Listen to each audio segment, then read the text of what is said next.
Welcome, ladies and gentlemen, to the Downkirk podcast. I'm Ethan Downing. And I'm Robert Kirkendall III.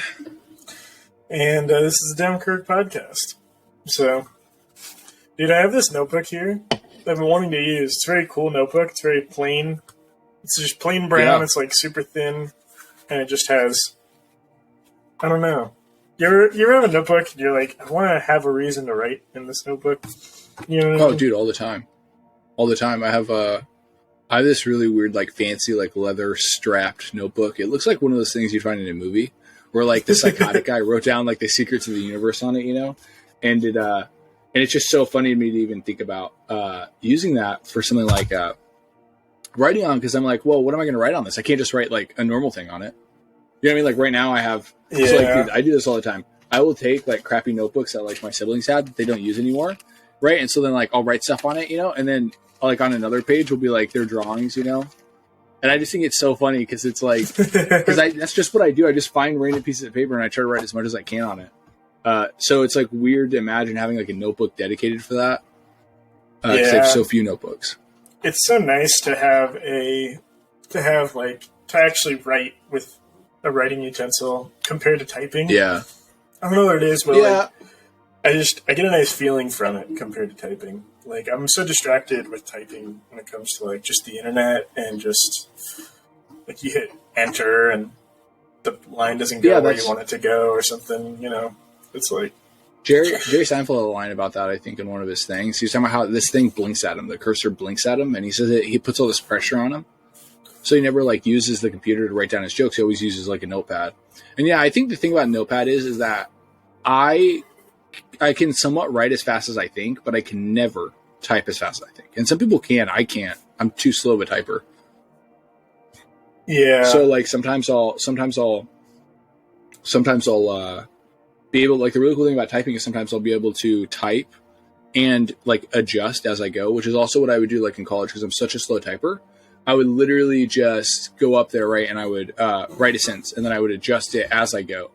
So I never, like, had to review my paper, because I would just do it as I go, because I'm such a slow typer. You know? Like, I'd be like, the city, and I'd be like, the city. And I'd be like, well, maybe what about a city? You know what I mean? And I would just, like, adjust it as I went. And that's, like, a small example, but I just mean, like, I think it made all the difference. Being a slow typer can be helpful, because I think you can just think so much. Whereas I've heard some people talk about when they type, they don't even think. They can just type their thoughts exactly down. And I think they've shown, like, studies where that they don't learn as well because of that, because they can just type so fast that their body's not actually processing, or their mind's not processing what they're typing down as well. Yeah. It's a nice benefit to have, though. I think I'd rather have the other one. I'd rather be able to type faster. Really? See, yeah. I wouldn't. See, I don't know. I wouldn't. Even whenever I think about all the times that, like, I don't know. Even whenever I think about all the times I type slow, I still get my papers done faster than most people, you know? Because, like I said, most people have to go through it a couple times. Yeah, I mean, like, if you're saying, hey, the world's going to end, would you rather type faster or write faster? You know, the message you have to send out to the world, well, obviously you'd rather type faster. But recently I got a typewriter, or a couple months back, like 6 months ago. I got a typewriter, and that's really fun to type on. What era is it from? Like 1970s. It's actually the same type of typewriter that Coppola wrote Godfather on. So I always call it my Italiano typewriter. So it's not like one of those, like, from, like, the 1800s or anything like that. That would have sucked, dude. That would have sucked. So, I mean, those things are kind of cool. I mean, they're cool, but could you imagine how much harder they are to type on? Like, dude, what if they're like, all right, well, actually, we didn't have, like, ink back then, so you have to find a ink canister and you have to paint the page with it and then you type. You know what I mean? Like, they probably had a lot of weird things back then. Yeah. Which would suck, dude. Could you imagine painting each individual letter? I'm like, I never even use X. And then the one time it comes up, I'm like, okay, here we go. I got to paint it. It's like a whole process. I just... It is, like, higher stakes, though. When it comes to typewriting, it is printing it right there on the page with every letter you type. So it's like, if you mess up a word... I know some typewriters have the thing where you can dip the letter in whiteout. And, like, so, like, if you want to, like, remove something, like, you'll just dip that same letter in whiteout and then it'll print right over it. You know what I mean? But even I just like the fact you told me to do that so many times. Yeah, I just like the fact that you can go bing, bing, bing, bing, bing, bing, right, and it's like right there. And I don't have to hit print. I don't have to do anything. I don't have to wait for the computer to process it. It's right there. You know what I mean? I can just pull that right out, show it to someone, you know? I don't know. It's something like you literally, with the force of your finger, you're putting the letter into the page. You know what I mean? There's something about that that's just really pleasurable. Like Polaroids. You know? Yeah, like exactly. You take the picture and it's right there. Because so many pictures are only ever they're only ever digital, which kind of sucks. Yeah. It's like, yeah. I'd say majority of all pictures, like taken from, like 2010 and on, I'd say majority of them have never seen print. Well, even if you go to 2000, like right around 2000 is when digital cameras became more like available. Yeah, but if someone went out of their way to buy a digital camera, I feel like they're more likely to actually like, you know what I mean, like print them, than someone who just has them on their phone. You know what I mean? That's true. Yeah, someone took a picture of their dessert at a Golden Corral, and this picture's never going to reach print. You know? I feel like digital images have made images so cheap. You know what I mean? Like right now, me and you are recording this, and like on YouTube, where we're going to upload it to, it's like thousands and thousands of hours every minute is being uploaded to YouTube of footage, and I'm like, it's just like, because you can go record anything. Like if I wanted right now, I could take the camera. Well, it's on my desktop, but I could take the camera and I go record something. I put it on YouTube, and like, why would anybody ever watch it, right? Like, because it's just there's billions of videos out there just like that. You know, they're so randomized. There's so many. I wonder how many hours of content there are. Do you think there's over 1 million hours? Over 1 billion hours, I bet. Over a trillion. I bet there's over 1 trillion hours on YouTube. You should look it up. Oh, yeah, I'll look it up. How many? Hold on one sec. Yeah.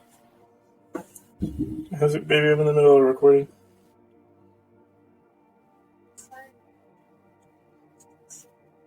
Yeah. She said he stays in the house till tomorrow. She asked if he had parents to text us later. It's feeling better.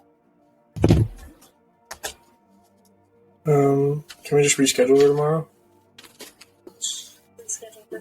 Yeah. Just text her. All right, and then just don't call or text me for a little while. Okay. It's okay. All right. So let me put my phone on Do Not Disturb. Yeah. Okay. That's so ironic that you picked it up then. Did you look it up, though? Oh, yeah. And we're back. Let me look up. Sorry about that brief interruption. Let me see here. How many total how many content hours? Is this what I should say? Yeah, how many? How many hours of content? How many? Or are you saying the weirdest way possible? of content are on YouTube.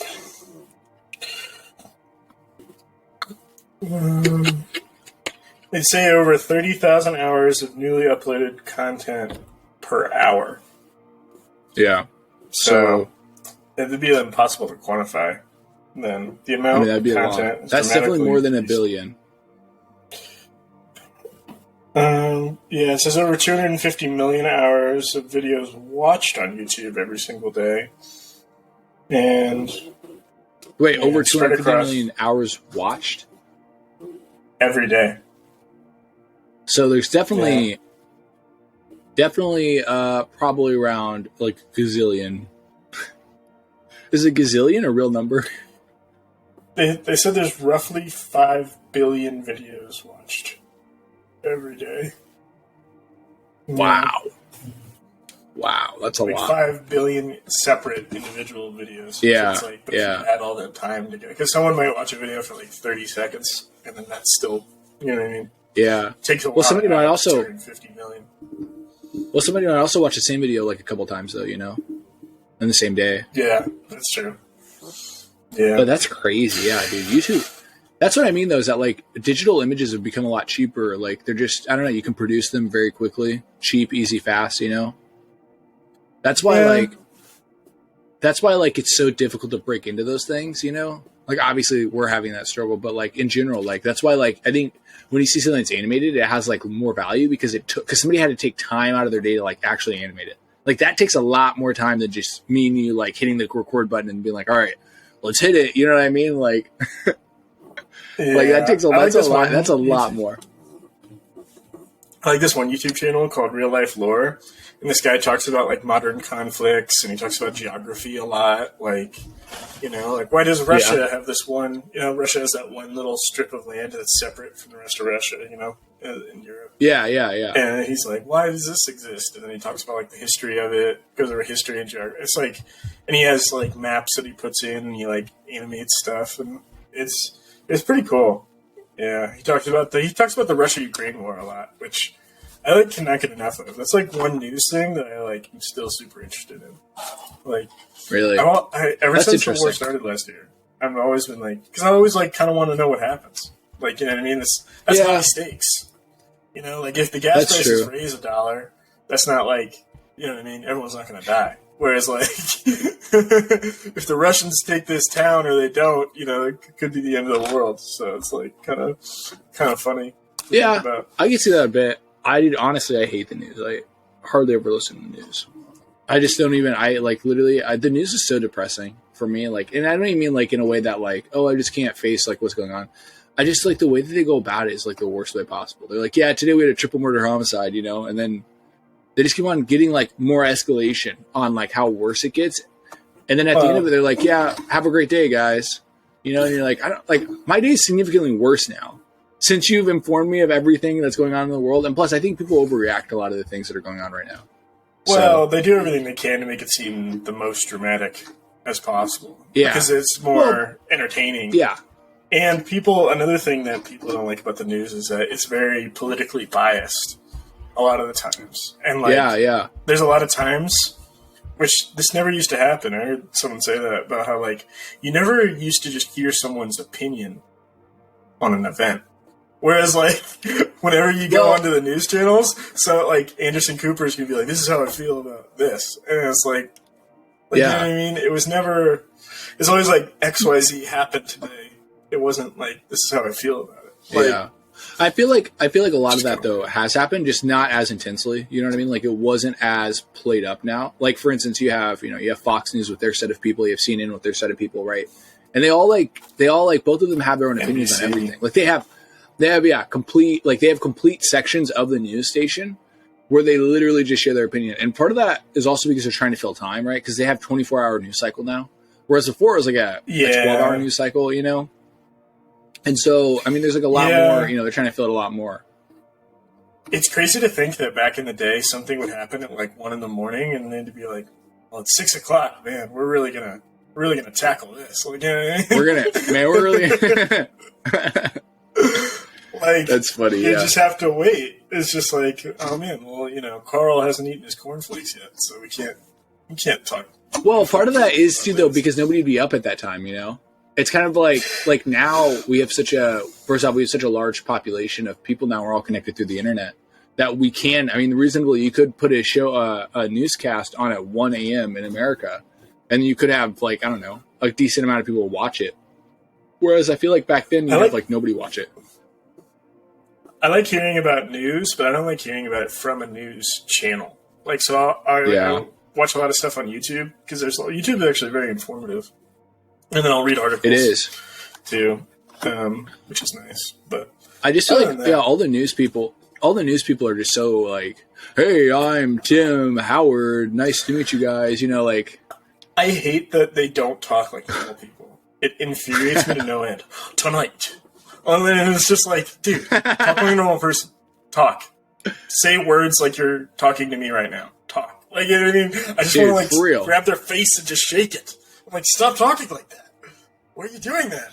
Like, they don't even. And what's funny is that they act like they don't, like, nobody's ever like, well, they're never like addressing that they're talking, right? They never say like, they're always just like, that's how news people talk, and then they're like, or even I love the back to you, Tim. You know what I mean? And they're like, they always have this like very like presentational voice, and like, I don't like what that. What if one person was just up there? What if someone was up there and they're just like, yeah, I'm not doing so well today, guys. Like, I'm not going to do the voice if that's cool with you guys. Like, they're like, what are you talking about?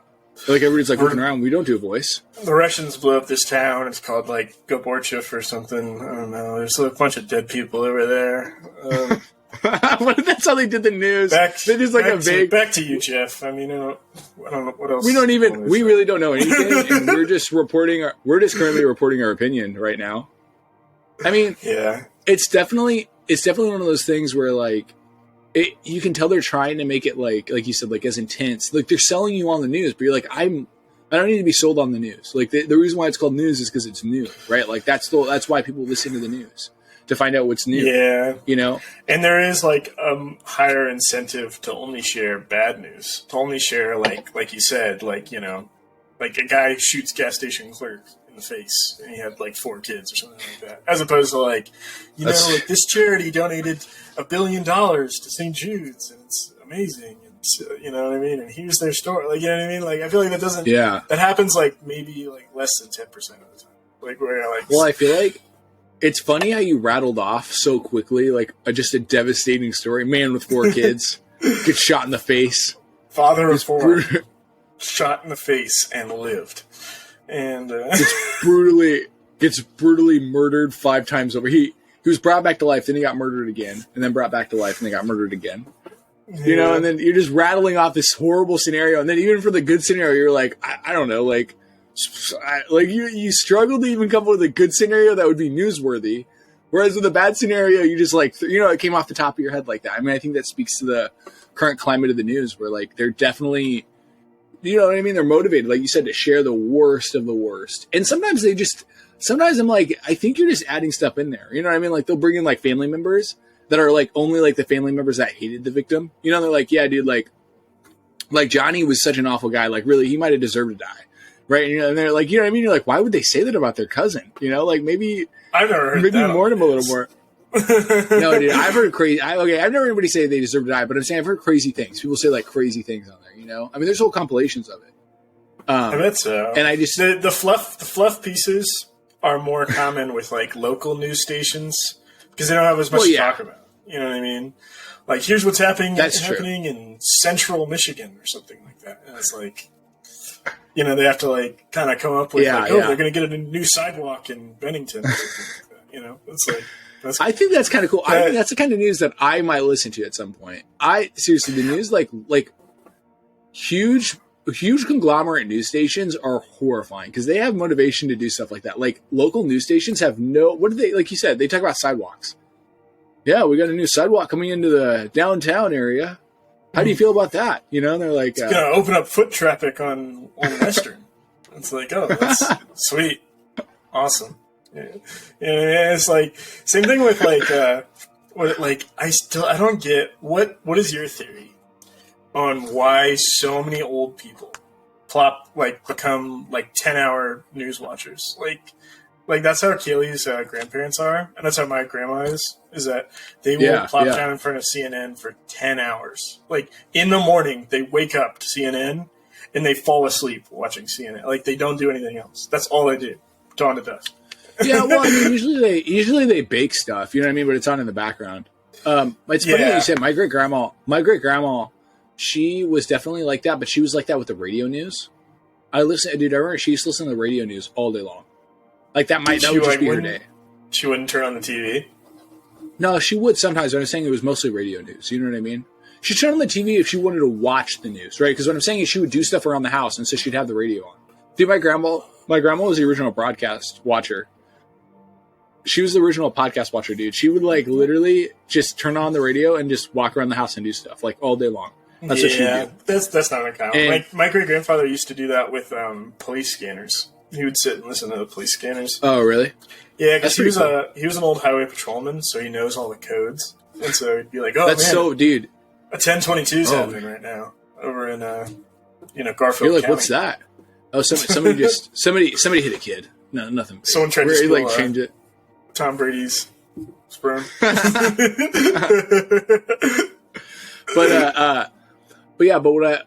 I think the reason why is because they just want to, I don't know, they want to stay updated. You know, it's the same reason why they're like they're a huge section of the voting demographic, right? Because they want to feel like they're still a part of the world. Like at 25, I don't have to try to be, a part of the world. Do you know what I'm saying? Like, I am a part of the world, whether or not I want to be. At 65, you're 1 foot out. You feel like you matter. Yeah, you're 1 foot out, dude. Like, not trying to be mean, and obviously, like, I really, really enjoy being around old people or older people, but like, they definitely, I'm sure they have that weird feeling, like, like they still want to do things that matter, yeah, because they're not 25 anymore. Like, their life's already occurred. Like, nobody at 65 is like, you know what? Go ahead.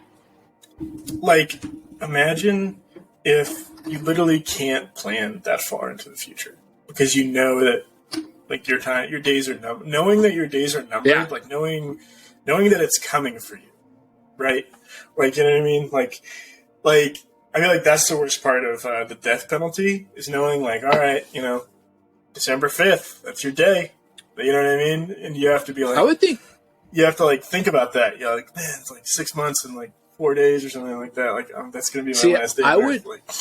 I would think that would be the easiest part of the death penalty. Like, like there's no like, hey, maybe the barracks guards are going to get me first. Maybe the prisoners are going to get me first. No, it's like, this day I will die. And I'm not saying that like I would hate it. The worst part of the death penalty, in my opinion, is when they keep on pushing it back or they push it forward. Like, they keep on changing it on you. I'd be like, you just pick a day. Just pick a day. Give me the day. Pick that day. You know what I mean? Like, they usually don't tell them until like a few months before. Like, it's not like they're not knowing the day for like years. You know what I mean? That's true, but I just mean I've heard of people being on the death penalty for like, I don't know, like 20 years. And I'm like, dude, at that point, you're not on the death penalty anymore. Like, you just have been in prison for 20 years and you're going to happen to die one day. Well, I'm like, they have to give them enough time to like put in appeals and stuff like that. Well, of course. And I'm not even pro death penalty. I just mean, like, at some point you're not even. That's just like, if we're going to do the death penalty, I feel like we should just do it. Go. Commit to it. Yeah. Commit to it. You know what I mean? Not in a mean way. Like, yeah, you should appeal, but I'm just saying, like, 15, 20 years later, that's a bit much. I get it if it's like 5 years, right? Like, maybe give them a 5-year window to, you know what I mean, do all the appeals, get everything figured out. You know what I mean? But like, I mean, 10, 20 years, I'm just thinking, you're not on death penalty. You're just been in prison, and you're going to happen. Like, some of these people might die of natural causes before they even get killed through the death penalty. You know what I mean? Yeah, and that's like the biggest argument against the death penalty is that you don't, like, in like the, the 1% where, like, they're wrongly convicted and stuff. Like, because imagine being on the death row and you didn't do it. That would be crazy. Like, there's this one crime documentary I saw, and it was about this guy who got the death penalty for a gas station robbery where he shot the clerk. But God, dude, they just hand out death penalties for anything now. So back then, the problem is that it was in Texas, obviously, but like, I think it's the only place I would have done it. And so the thing was that him and his friend, right? They looked similar, like they're both like Hispanic, like men. And one guy went to the gas station, the other guy went across the street. And then he went across the street to like another store. The guy at the gas station like shot the clerk, and the clerk called 911. And the reason why they put the death penalty is because on the 911 call, she's like, "No, you can take the money. Like, you can just take the money and leave." And then he decided to kill her anyway. So it was kind of like, oh my gosh, this guy's evil. Like, he literally went in there to kill her. He didn't, because he left all the money there. He didn't even take the money. And so, like, after he killed that lady, he like called over to his friend, the killer, and then he's like, "Come on, like, let's go," like, because like the police were coming because they were, and then they both ran in the same direction, right? And then the guy who killed the girl took his shirt off, and because he had blood all over him. And then the other guy's like, "Oh, I should take my shirt off too," for some reason. And so now they're both running shirtless through like a residential area in Houston. And they start running, and there's a fork in the road, right? Yeah. One guy goes left, one guy goes right. The guy who goes right hides under a car. And they find him. And they're like, "Why did you kill this person?" And that was the wrong guy. But like, wow. So it's like, I'm not saying that's crazy, yeah. You can't like blame that all on the cops, because like if someone gets shot and it was a Hispanic dude and like he's running from the cops, like seconds later you see a guy running from the, like, you know what I mean? It's like, it looks really bad. And so, but the biggest problem with their case. The guy that they got had zero blood on him. Like, he didn't have blood on his shoes, didn't have blood on his... He didn't have... But if you look at the gas station, there's blood everywhere. Like, there's footprints in it. Like, and so he didn't have a single drop of blood on him. And there was a guy who was outside the gas station who, like, was, like, looking into the gas station when the guy killed him. And he saw the innocent guy, and they're like, hey, is this the guy? And he's like, yep, that's him. Because it looked, because the two faces looked almost identical. Like, they could have been twins. You know what I mean? So it was just like, worst place, worst time, worst scenario. And then the guy refused to admit that he was guilty. And, like, plead it down to, like, life in prison, or plead it down to, like, 20 years. You know what I mean? Yeah. And well, I mean, honestly, I don't blame cops for making arrests in those situations. I think it's more of the prosecution. If the issue is, like, you're prosecuting somebody that has, you know what I mean? Like, I'm sorry, but like the prosecuting if somebody attorney. doesn't have any, like, if like the DA, if somebody doesn't have blood on them and the crime scene kind of shows that the person would naturally have lots of blood on them, like, that's going to be an issue. Like, don't prosecute them. You know what I mean? Know that they didn't have enough time to, like, change all of their clothes and shoes, like, in the second step. You know what I mean? That's what I'm saying. Like, it's not on the officers. The officers do their job. It's on the attorney. Like, they should, and there's this one case I saw where this attorney found out that one of their, like, lower level attorneys had gotten information from, like, somebody had gotten, like, a tip or something that they didn't report to the court, which you have to do, right? Like, you have to put it in as evidence, right? And when they found out that they hadn't, the DA, like the head DA, was like, okay, like, I might quit this case. Like, we may not even try the guy on this case because that right there is, like, such a huge violation of somebody's rights. Like, you can't just not inform the court of this evidence. And it was a big deal. And I remember thinking, like, that's how it should be. That's how people should take it. Like, if you're not going to play by the legal rules, if you're not going to take this very seriously, right? Like, only prosecute people who are absolutely guilty or that you believe to be guilty, obviously. Then then you shouldn't be convicting people, in my opinion. Yeah, because like you said, you can't really blame that on the cops because the cops are just there in the moment. They need to, like, find out someone to question. It's not on them to necessarily, like, figure out who did a crime. You know what I mean? Yeah, like, absolutely. Yeah, exactly. They just need to put someone in the car that they have reasonable suspicion of. This guy did do a crime too. Like, let's not forget that this guy, like, if he didn't, like, he didn't. Because you said he was across the street going to another place. I don't know if he committed a crime, I guess, because you didn't say explicitly. No, but I'm saying, he clearly was very involved in it, though, like, to the extent that, like, he started running away with his friend. You know what I mean? Like, he was involved enough to where he thought at least he would get guilty by association. You know what I mean? So this guy, he got the death penalty, but he did so many wrong things, too. He also lied when they were questioning him. He lied about who did it for a while. He knew the guy who it was, right? Yeah. But he lied about who it was because he didn't want to rat out his friend, which made him look even more guilty. And so it was like, dude, it's like he kept making so many mistakes. And then that's what I'm saying. And then he gave a name. He's like, it's this guy. It's like Carlos Hernandez or something like that. Yeah. And they looked and they couldn't find, and every Carlos Hernandez they found, he's like, nope, it's not him. And then they were like, well, you must be lying because, like, how could it be that? Like, you know what I mean? And then they found out they were only looking for the Carlos Hernandez's in a certain county. That Carlos Hernandez he talked about was in the next county over. They weren't searching through, you know what I mean? So it was like all the worst case scenario things could have taken place. It's so crazy though how, like, people, I mean, like you said, Texas will hand out the death penalty like it's nothing, and like in Kansas, where we're from, they actually I think they've gone the longest without convicting somebody to death penalty.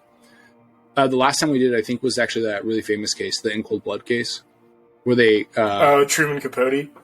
Yeah, the Truman Capote book. I think it's the last time Kansas gave the death penalty, which might be because I guess we don't have, like, intense crimes like in Texas. But I just mean shooting a gas station clerk. I'm not saying like that person doesn't deserve life in prison. But you meant to kill him. It's not not like you killed them for the money. It was like but what about a serial killer though, right? Like we have the BTK killers from Kansas, right? Like I'm saying, like that they meant to kill a lot of people, right? Like I just mean, to me, it's not as heinous because everybody means to kill somebody. For the most murders, well, not every murder, but I'm saying, like, there's a lot of murders out there where people mean to kill people. And I know, right, your argument would be, well, then they deserve the death penalty because they meant to kill these people, right? But I guess what I'm saying though is that like it just whenever you say like, oh, they went to the gas station to kill that person, I'm saying, well, serial killers, like they do, you know what I mean? Like I get that, but it's like the thing is that a lot of times, even when people deserve the death penalty, they will plead guilty to get life in prison as opposed to death penalty, or they'll plead guilty to get like a reduced sentence. Yeah, give information. I almost don't even know. The only reason, and this guy had nothing to offer clearly. Right, like because he only killed. I mean, theoretically, this person killed one person. Like, I'll tell you where the body's at. We know where the body's at. Because sometimes I have heard of people doing it for serial killers who hide the bodies because the family want the bodies back of their loved ones, or to like answer a bunch of missing persons cases. Like, you know what I mean? There could be like 35 plus missing women over the course of like 4 different states, and you want the families to have. You don't want them to just keep searching the woods forever. You know what I mean? Like. So the way you said that sounded so sad. Yeah, you said that with the saddest cadence. I think I've heard you say something on this podcast with you. Like, you don't want them searching the woods forever. Dude, I've thought about that. What would you do, right? What would you do if you were married and you had a wife and you had like a few kids? Your wife goes missing and she's gone. How long would she have to go missing for you to eventually like file a death certificate? Like, you know what I mean? For you to eventually like move on with your life? Never. Dude, it would be so hard to keep going. Like 30 years later, you're still living. I've told you this before. You're not looking for a live person anymore. Well, I've told you this before, though. For one, I'm never going to get remarried. So once I get married, that's like it. And then 2, the only way actually I will get remarried under one circumstance, if she dies of like a natural cause, you know what I mean? But if she dies of like an unnatural cause, that would just make me feel even worse if I got remarried. What do you mean? Like she died in a car accident? You wouldn't get remarried? No, that's fine. I'm saying like if I thought she had if she went missing and I didn't know what happened, I'd have to know what happened before I can move on. Do you get what I'm saying? Like I can't. Like if she just disappeared one day or something. Yeah. Well, and on top of that, if I had suspicion that she if there was evidence that she had left on her own free will, that's one thing. Like there's like a lot of evidence, you know what I mean? Like, but we just can't find her. That's one thing. But I'm saying if she just disappeared, you know what I mean? Like you don't know where she went. Like one day she was just coming back, you know what I mean, from work and she's just gone. You know. I mean, dude, I just couldn't move on. You know what I mean? Like, I can't. I just don't know how to. You know what I mean? I also don't want to get remarried and have a whole second family, and then she shows up one day. You know what I mean? That would be like. Well, it's not even. It's not even that. It's just like. It's not even that. It's just that like would be an issue, though. That would. Yeah, that would be. That would be a very odd scenario. That could be a movie, but no, I couldn't move on. There would be no way. I couldn't move on until something's like resolved in that issue. Could I file a death certificate? I might if my kids really wanted me to, right? But it wouldn't be because I wanted to. You know what I mean? Like it would be like if they're older and they're like, "Come on, like let's just file. Let's bury mom." It would never be because I want to. I think that the cops just naturally like declare them dead if they've been missing for. Like, a certain amount of time. I think you have to apply for that. I don't think like. It might be different states. It might be different states. Yeah, that's true. Yeah, but I'm pretty sure that you actually have to be the one. So like, because I've heard of like people doing that where they like actually apply for the. I think you have to be missing for up to a year before you can apply. Which is fair because like that's what happened to Tom Hanks in Castaway. He was gone for 4 years because his plane went down over the Pacific, and he was stranded on that island, and he survived until he was able to like get picked up by a cruise ship. Dude, and his wife got remarried and had like 2 kids. What if, dude, seriously though, what if your wife's in a Tom Hanks scenario, right? Like it's like Castaway, dude. I'm waiting. Seriously, if I get married at 25, right now, I'm 25 years old. I get married at 25, and she goes missing when I'm 26. For the rest of my life, like that's it. That's it. I like unless they find her body, it would. But that's my lot in life, though. You know what I mean? Wait, are you doing the only get married once thing? Because I don't know if you knew this, but that was actually a big debate in Christianity. Some people believe, based on like certain verses, I don't remember the exact verses, but say like in so many words that like once you're married, that's it. Like you get one shot at it type of thing. Like, well, they do talk about there are people in the Bible who get married multiple times. You know what I mean? Like but it's because of death. It's because of a death. Yeah. Yeah. I'm doing it once because to me, I think if you give yourself the option of like getting out of it, I think people take those options, you know? Like, I think it's just, I think once I say like till death do us part, I mean, that's what I mean. Until you die, that's, you know what I mean? I'm just staying true to what I say. You don't want to think about your life after this person at all. Like, because like you're so committed type of thing. Yeah. You know, and it's kind of like same thing with filmmaking, you know, like I I never thought, what would I do if I don't make it as a filmmaker? Like, that's not even a question. Yeah, you know what I mean? Like, that's seriously not one thought I've never had that. I've always just thought, what am I going to do until I make it? Like, how am I going to keep going? I always hated it when people said, have a backup plan. Like, you know what I mean? Like, you tell them your dreams. You tell them, like, this is what I want to do with my life. Like, I love doing this. It's like, I have a real like, you just tell them your passion in life and, like, the things that make you happy. And they're like, well, man, that sounds great. But, like, make sure, you know, if it doesn't work out, you have a backup plan. Like, you know, I'm like, make sure if I give up on my dreams, I have something else to do. Yeah, you're right. I'm just going to, I know a guy in Florida I'm going to paint houses for if this doesn't work out. Like, you know what I mean? Like, what do you mean if have a backup plan? That's the only thing I will do or I'll die type of thing. Like, that's what they say, right? Burn all the bridges, burn all the boats. You live on the island or you don't. That's what and that's the thing is that you have to have that mentality, I think, with like with certain things in life. You can't, you know what I mean? You can't have like a half in, half out, like, again, like I'm not saying I haven't thought like what will I do so I can make it, right? Like how will I build up? You know what I mean? But it's just like there's no options that isn't I make it, right? Like it's I make it or I don't make it, but I'm still making movies, right? You get what I'm saying? Like there's no other options here. That's like that scene in Office season 9 when he kept going back and forth between The Office and acting and singing and stuff, and so he's like, I just need to burn all the bridges, because they kept hiring him back every time he wanted to come back. And so he's like, I need to burn all the bridges of discontent. And so he just hopped up on David Wallace's car and just dropped a log right on his hood. Like, he just took a dump right on his boss's car. And he's like, hire this. You know what I mean? That's funny. It's just to be like, hey, like, I can't. He needed to know he couldn't come back, you know? Because and that's absolutely a rough. I feel bad for the dudes.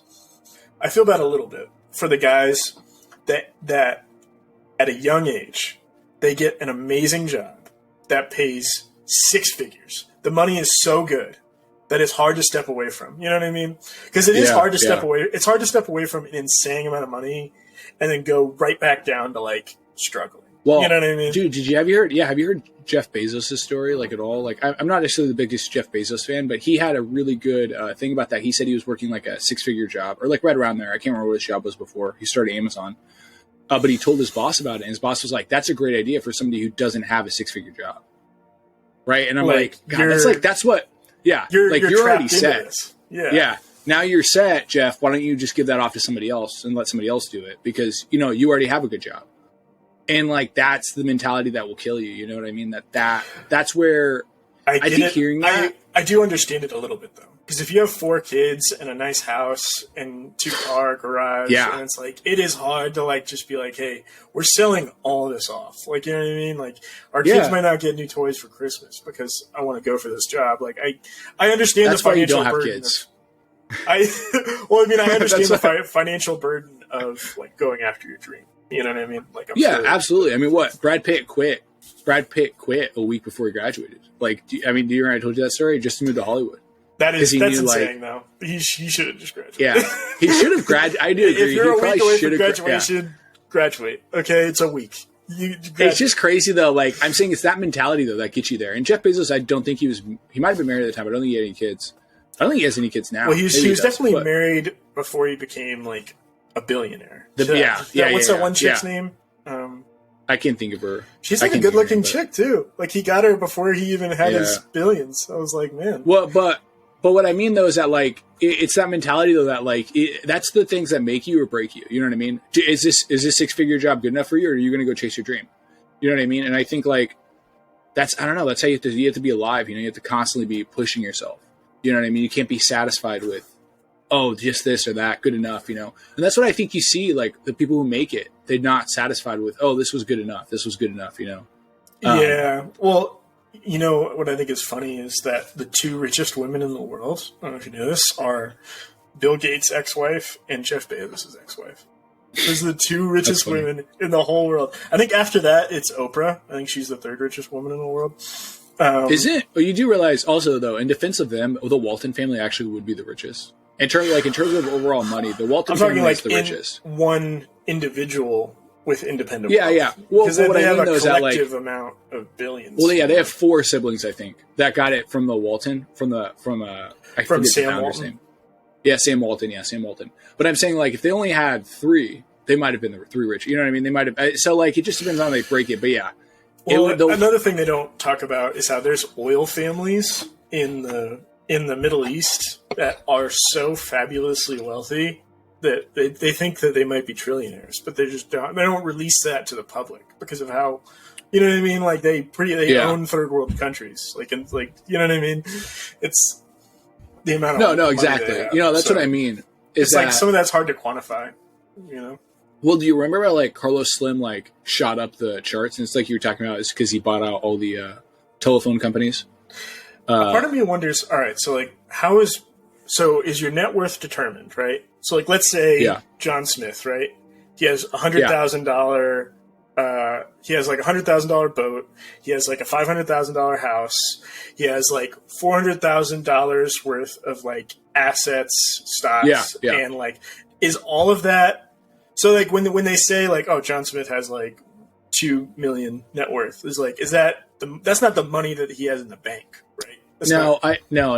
But net worth is different. Like, we're not talking about highest net worth. When we say richest man, we're not talking about net worth at all. So richest man, because I'm almost certain if you look at Amazon's net worth, I imagine it would be in the trillions of dollars.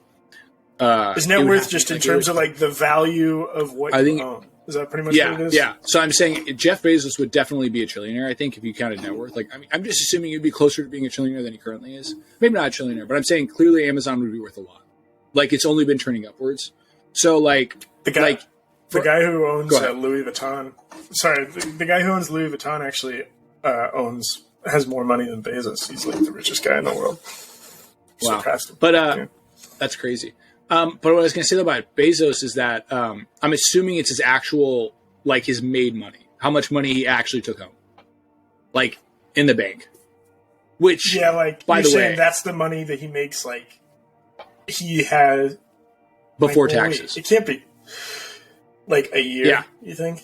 I'm saying in a year. I'm saying in it. Well, okay, maybe it's saved. I don't know. That's a good question. But I know it's not net worth because I'm telling you, somebody's net worth would have to be more than billions. Net worth would be more than $1 billion, though. I'm saying they do count for net worth. Like, I just can't imagine, because the problem is too, though. I mean, like, I don't even know if you knew this, but like, so A24 is, and I know this because again, it's movies, but A24 is a famous film company, and they just recently got evaluated because apparently a lot of people think they're trying to sell the company, and they're evaluated at like $4 or $5 billion, right? And I'm saying if that company got evaluated at $4 or $5 billion, and it's a little tiny movie studio, what do you think Amazon's going to be evaluated at? Like, Amazon's never thought about being sold. I'm saying that company would be evaluated at $100 billion, $300 billion. Like, it would be absurd. He also doesn't own 100% of Amazon. No, that's true. But what I mean, though, is that, like, the worth of Amazon would be astronomically higher than I think almost any other company on the earth right now. Right? Like, there wouldn't be another company that I would feel like would be, because the thing is, there's no worry of it like dying out. You know what I'm saying? Like, people are like, Walmart would probably be the closest. Yeah, actually, Walmart would be, but I meant like that would singularly, somebody would have like the most amount of stock in. Disney's huge too. They own like everything. Disney's actually Disney's going downhill though. Disney's actually, because they made that big deal with 20th Century Fox, so they bought it for $72 billion. Which is another point. If Fox is going for $72 billion, how much do you think Amazon is going to go for? You know what I mean? Like, and they just bought GM at what, like $6 billion? MGM, I meant. Wait, Disney owns GM? No, not GM. I meant MGM. MGM. MGM. Amazon just bought MGM for like $6 billion or like $5 billion, which was pennies on the dollar, by the way, for a company like that. It is kind of sad because MGM really is one of those movie production companies that it had its heyday. It's like RKO Pictures. It's like it's had its heyday in like the 50s and 60s during like the musical era and whatnot. Like, yeah. And it's kind of never has really gotten back. I feel like it's definitely like an older one. I love RKO. If I could, that's actually something I want to do, is buy RKO's logo back. I want to use it for my movies. I think that'd be so cool. Let's I love get the your old initials, the R and the K. Yeah, dude. RKO. There we go. Yeah, dude. I would love it though. Seriously, the way that I love the whole like tower like blinking on the Earth. I love that, dude. Seriously, it's my favorite logo of any logo. What's your favorite logo, by the way, for movies? Like the production companies. Yeah. 20th Century Fox. I like theirs a lot. There's classic, yeah. I can't believe Disney bought them for $72 billion. Dude, that Star Wars deal, by the way, think about this for a second. Star Wars was bought out, I think, 6 billion, 7 billion, 10 billion maybe. The whole of MGM was bought for like 6 billion. Like, the whole company was worth one Star Wars. Just the rights to Star Wars, which, by the way, clearly is paid out for Disney. It's just whatever you pay, Lucas to get Star Wars, it's never going to be enough. It's never like whatever what I mean. It's never going to be enough money to like. I can't believe he sold it. I still cannot believe he sold the rights. He wanted money. Let me go this way. Star Wars. No, what happened was I don't think he wanted money. I think he already had money, right? I think what happened is he just didn't want to make anymore. I think he really had this really. He wanted it to go on. Yeah. Well, I think he just had this really big desire in his heart where he's like, I'm really not bought into it anymore. Like, I made my movies. I had all the fun I could with it. I made all the toys I wanted. I made all the shows. Like, I'm going to pass it on. Disney, it probably, thing was too, Disney was financially healthy enough to buy it. You know what I mean? But what I was going to say about that is it's crazy because you could re-release Star Wars right now, like 1 through 6. And I bet they do pretty good at the box office. Like, I bet they'd be pretty popular. I bet they'd still make millions of dollars. Disney has just ran it into the ground, man. I mean, I know, in the most awful way. Well, their own movies they have. I think, but I would really love for them to re-release Lucas's films. Like I honestly think that sometimes they create characters just for the toys, just for the merchandise. Like, they do. Why would you create first off, Baby Yoda? What? Why would you create BB-8 when there's already R2? Well, I do think, in defense of Baby Yoda, I do think Baby Yoda might be one of their best creations. I do not think he was created for toys alone. I do think, that was... Come on, dude. No, seriously, they made that, they were talking with the big box stores. I think that was a good creation, in my opinion, because I do think it's also interesting to see him. And that, by the way, I say that as somebody who has not watched all of Mandalorian because I didn't enjoy it that much. I thought it was fine. I just don't... I haven't watched a single episode of Mandalorian. Dude, Star Wars for me has never been a TV show thing. And I watched the TV shows kind of as a kid. I watched parts of the TV shows. I talked about the guy who did Samurai Jack. He had a 2-parter TV series, and I loved that as a kid. And then I remember when George Lucas had Clone Wars, the Clone Wars, which I also watched, and I also watched the movie in theaters. But I feel like Star Wars is really defined by the movies. I can't get over this fact that they're turning it into a TV franchise, and I hate that. I hate that. I hate it. I hate it. I hate it so much too because, and then the thing was is that they were on the path. They weren't a tear, right? They had a 9-movie contract to do solo movies where it was just movies about individual characters and their backstory, kind of like Marvel. Like they were going to turn it into Marvel, pretty much, And Solo did so awful. It did worse than any other Star Wars movie to date that they just canceled. All of it. They had a Yoda trilogy planned. And they had an Obi-Wan movie planned. I know they did. I know. They had so many things planned. And to be honest, I'm just so sad I'm now. not even really sad that they didn't make them because I feel like they would have run those into the ground too. I don't know. I just don't have a feeling about how good they would have been. Okay, here's the thing I feel about it. It's one thing for you to make a TV show and run it into the ground, right? That's the point of TV shows, right? Look at Seinfeld. How many episodes? It goes and goes and goes. 7, and goes. Yeah. It spins out of control into nothing. Walking Dead, season 11. Yeah. Walking Dead. What? What are we doing? You know what I mean? I do like. Speaking of Walking Dead, though, I do think dramatic TV shows do a lot better job of not running it into the ground as much, in the sense of they're gonna have some bad seasons, but at some point it'll get interesting again. To where I've seen Walking Dead season 10 parts of it, and I'm like, oh, this is pretty good. This is a pretty good episode. You know what I mean? Whereas I've seen episodes from comedy like The Simpsons, which I love, by the way, which I've said before. But I've seen episodes from The Simpsons, dude, from certain seasons that are now, and I'm like, dude, this is awful.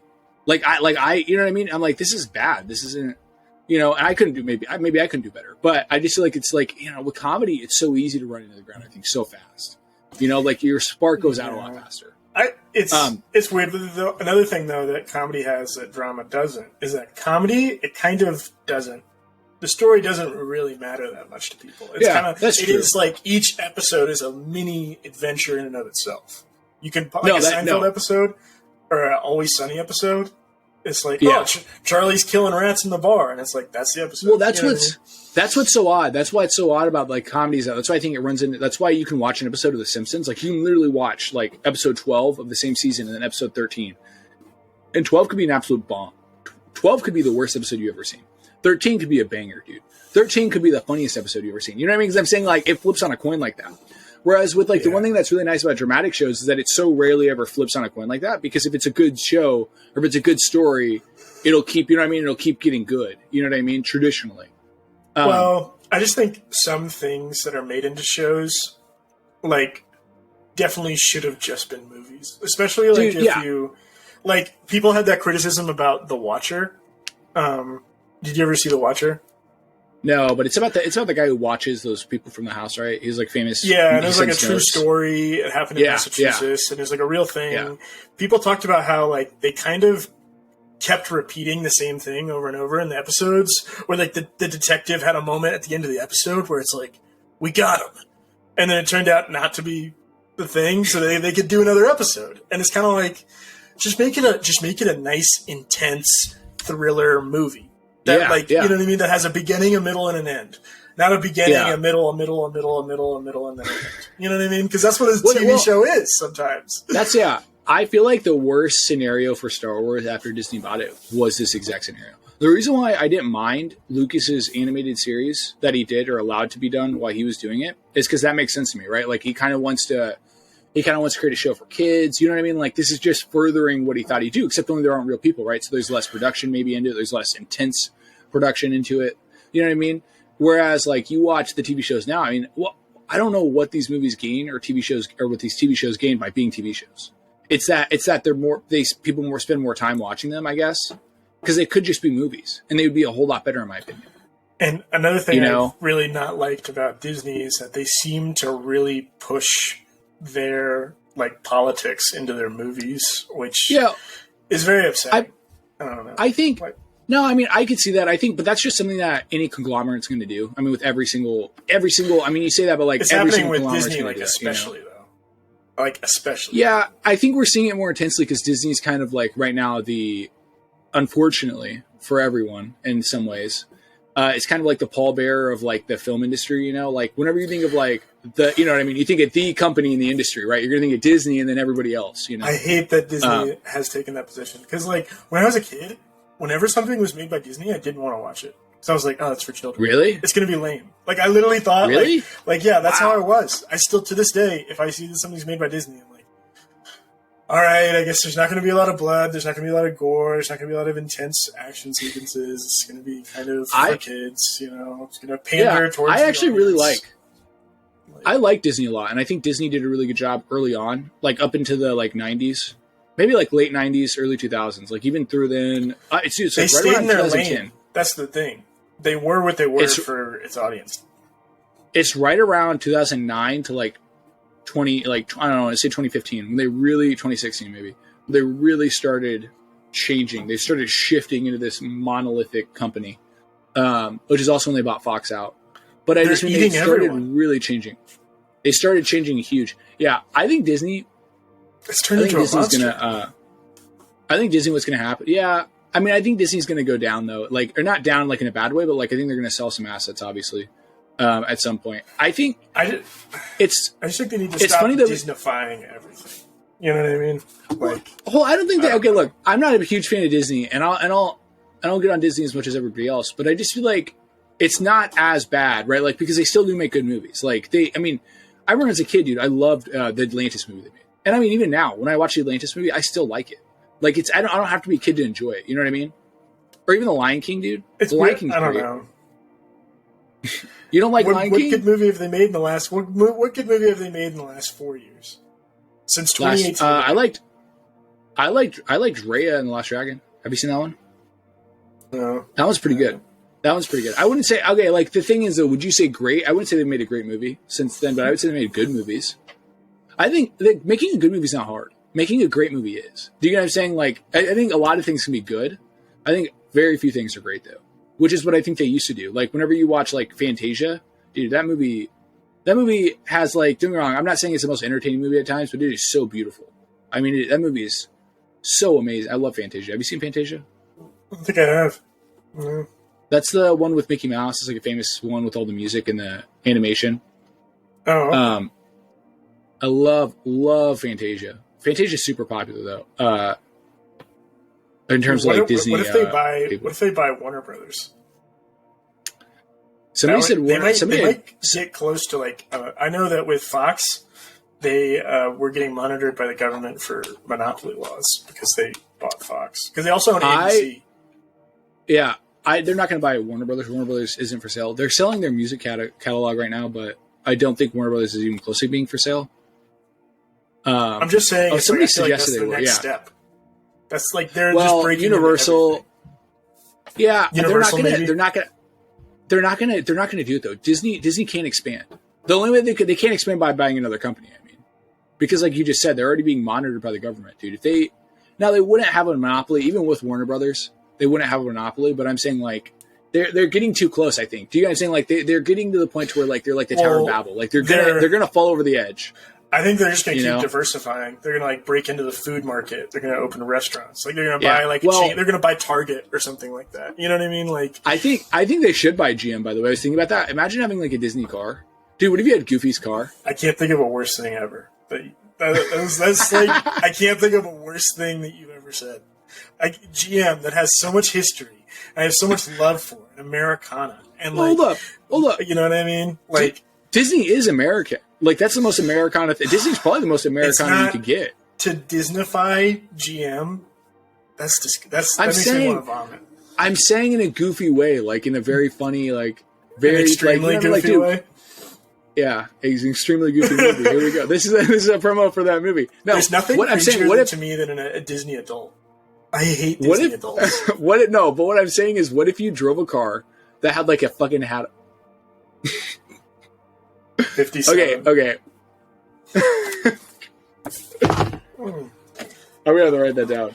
We're just gonna act like it cut out. A hat with Mickey Mouse ears? Or no, a car with Mickey Mouse ears? Wait. We're gonna go back. Ready? All right, we're back. Sorry about that interruption. We're back. Yeah, I'm saying, what if you drove a car? What if you drove a car with a Mickey Mouse hat on it? Or like not even a Mickey Mouse hat, okay? Because I feel like that's too specific, right? I'm saying like, cause you said a Disney adult. I do hate Disney adults, but Disney adults suck so much. I want to punch them in their face. I want to rip their Disney clothes off their body. What if though you had like a car with like a hat on it though, like you know, like a giant hat, like you're like, is that a hat or a car? You know what I mean? I'm saying like it would be funny to imagine like the goofiest looking cars imaginable. Like they're all like, you're like, that car shouldn't even work. You know, it's like the Chitty Chitty Bang Bang car. Dude, what if they had that as a real car? Chitty Chitty Bang Bang. You know, obviously I don't get copyrighted, but there was a guy. So I can't sing the whole song. There's a guy who built the Chitty Chitty Bang Bang car like exactly how it was. It looks exactly like how it is. He had to like fabricate parts out of nothing, like based on like images from the movie. And it's a really cool car. It's really because they actually used a Bugatti base. So like that, you know how like Bugatti they made like old cars like from like the turn of the century. Yeah. You know how like the front had that circle on the front. It wasn't like oval like that. It was like that. Yeah, that was a Bugatti. The Chitty Bang Bang's a Bugatti, which is crazy to think about. Because I don't know if you remember that in the beginning of the movie. They showed the car like winning races, like winning Le Mans and stuff like that. No, I don't remember. That's hilarious, dude. Yeah, so it's kind of hilarious. What if they made a new Chitty Chitty Bang Bang, but it's like a Lamborghini? You're like, all right, but it's got like things attached to the side of it with like the giant bed sheets. If Disney makes an electric Chitty Chitty Bang Bang, I'm gonna kill myself. That would be the worst thing ever. No, dude. What if for a second here, right? Let's just imagine. I'm just saying, like, imagine if they started making, like, they took movie cars and they actually started selling them, like you know, on like a higher level. So, like, say Jurassic Park, you can actually get a Jurassic Park Jeep, like that they sell. You know what I mean? Like, as a collector's item, they actually sell, like, say, like I don't know, 5,000.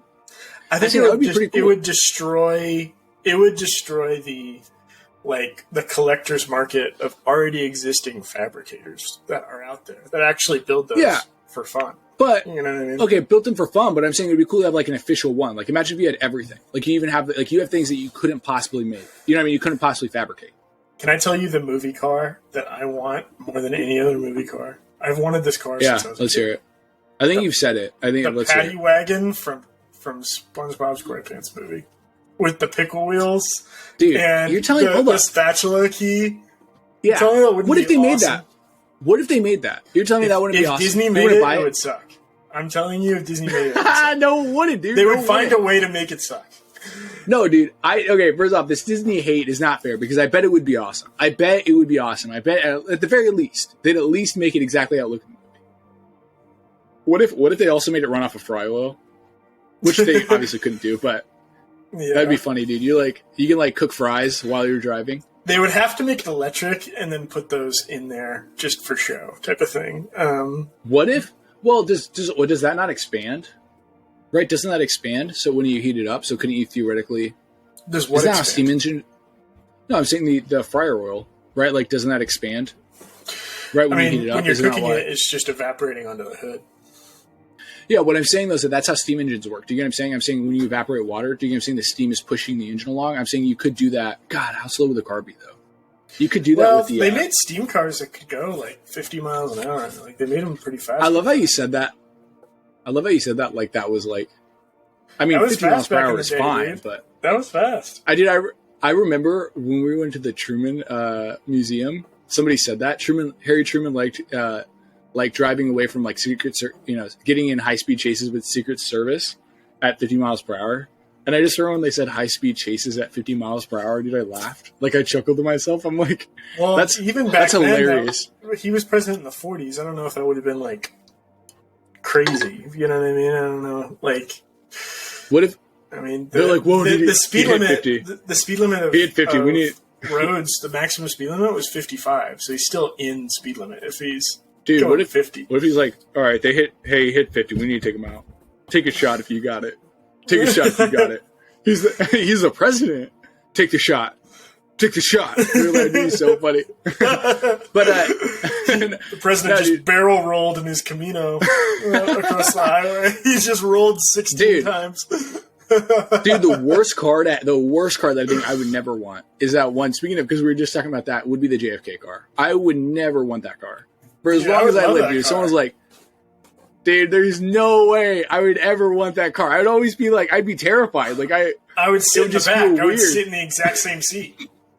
I would never take the JFK car. I would never take the JFK car, dude. Dude, that would be too crazy. Car? Who is that in a museum in Dallas? You think where it happened? I don't know. I think that might be like in his actual library, right? God, would they put something like that in his library though? This is the gun that killed him. They have a JFK assassination museum, like a museum for the assassination. Yeah, but I mean, would they? But the government would take ownership of the car, right? Like that's I think it was actually a museum though. That's what they use it for. No, I know, but I'm saying they would put it probably in his library because I'm assuming he has a library. Do you get what I'm saying? Like, wouldn't that be? Does every president have a library, or is it only modern presidents? No. Only special like presidents who were like special. Like George Washington and John Adams probably have. Yeah, libraries. I don't think. Well, I don't know. If I think John Adams has one. Yeah, I don't think John Adams has one. That's a question. I'm gonna look that up. I bet 30 presidents have a library, but I don't think all 40. Yeah, probably. Probably. Grover Cleveland messed it up because Biden's the 46th president, but there's only 45 people that have been. Yeah. So, well, also you got to imagine all the people like between probably Andrew Johnson and Lincoln don't have one. How many presidents have their own library? Andrew Johnson probably doesn't. Yeah, I was gonna say like some of those ones, like Warren G. Harding. Nixon? Could you imagine if Nixon did? Nixon might. But all right. Can you guess how many? If you had to guess. I'm going to go 24. 15. There's only 15.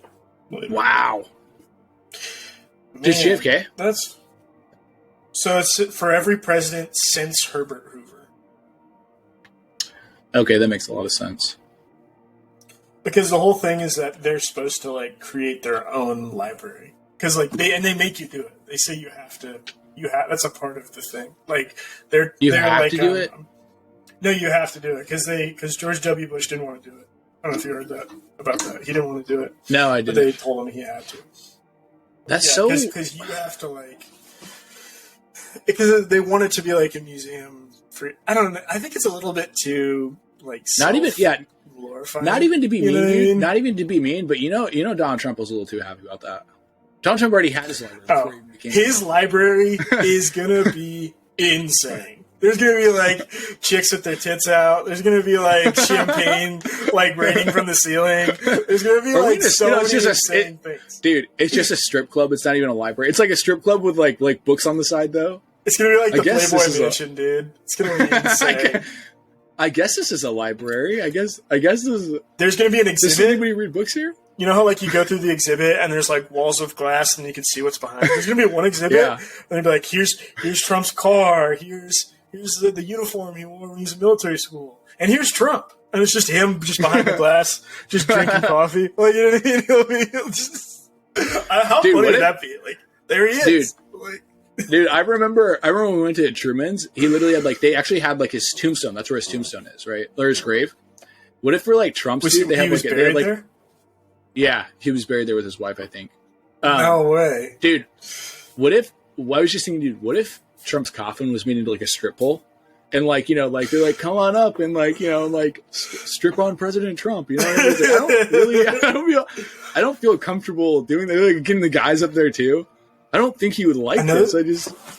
Dude, a part of me is wondering how many presidents Obama is going to outlive, because Obama is for sure going to outlive Trump, and he's for sure going to outlive Joe Biden. Yeah. Yeah. So it's like if they get a third old guy, he'll be like the next Jimmy Carter, who like outlives like the next two presidents or three. Dude, he outlived the next three presidents after him.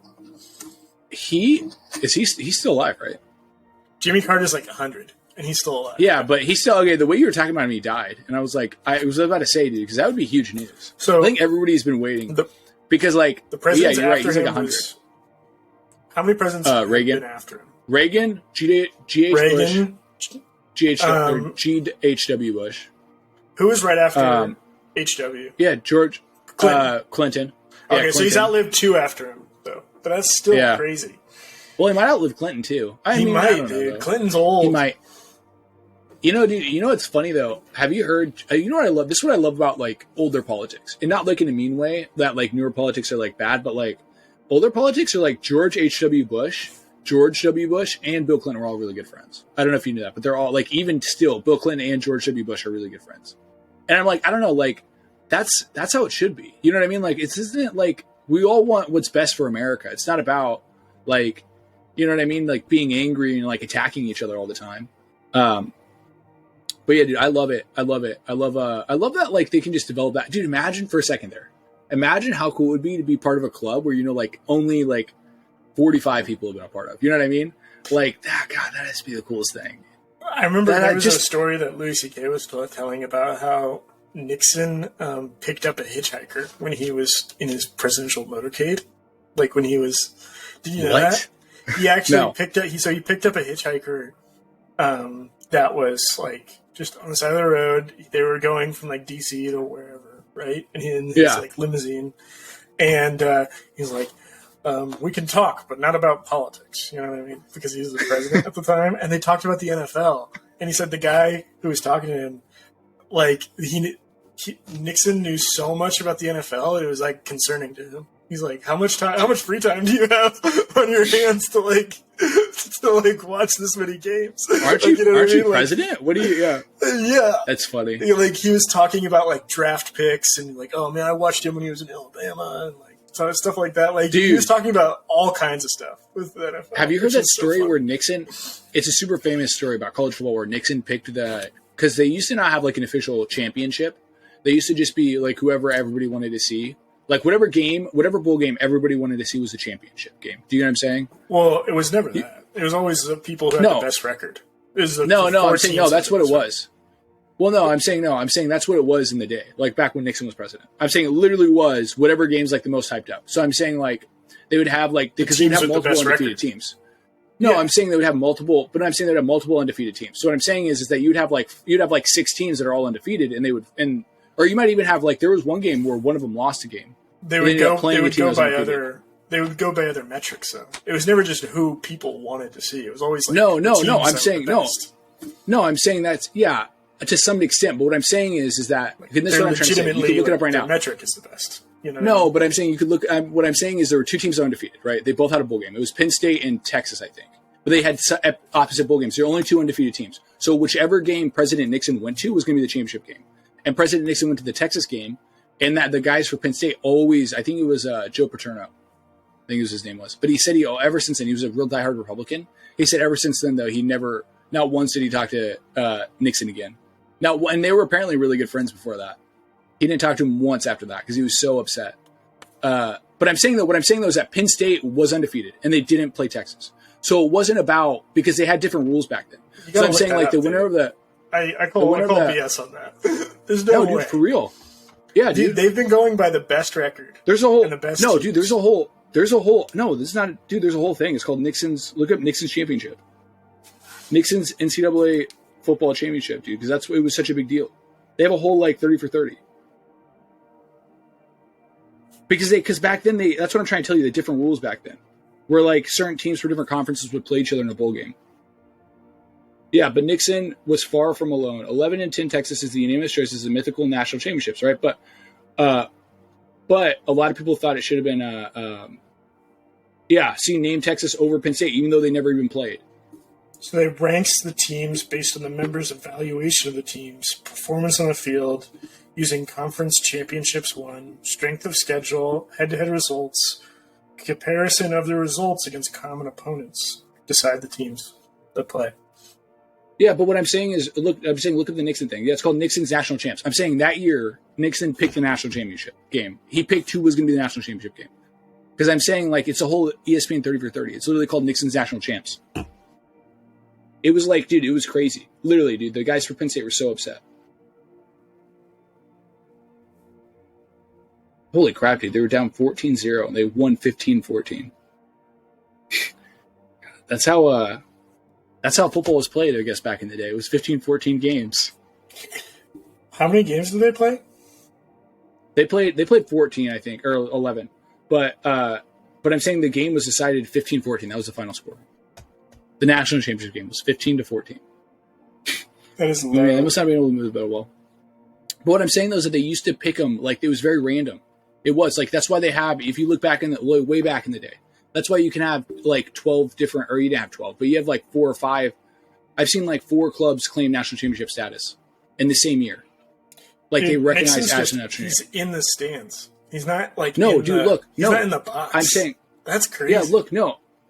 Yeah, no, but I'm saying, though, look, it says that he named them the national champs. Like, he got to pick who the national championship was. Can you imagine, like, a president sitting in the stands nowadays?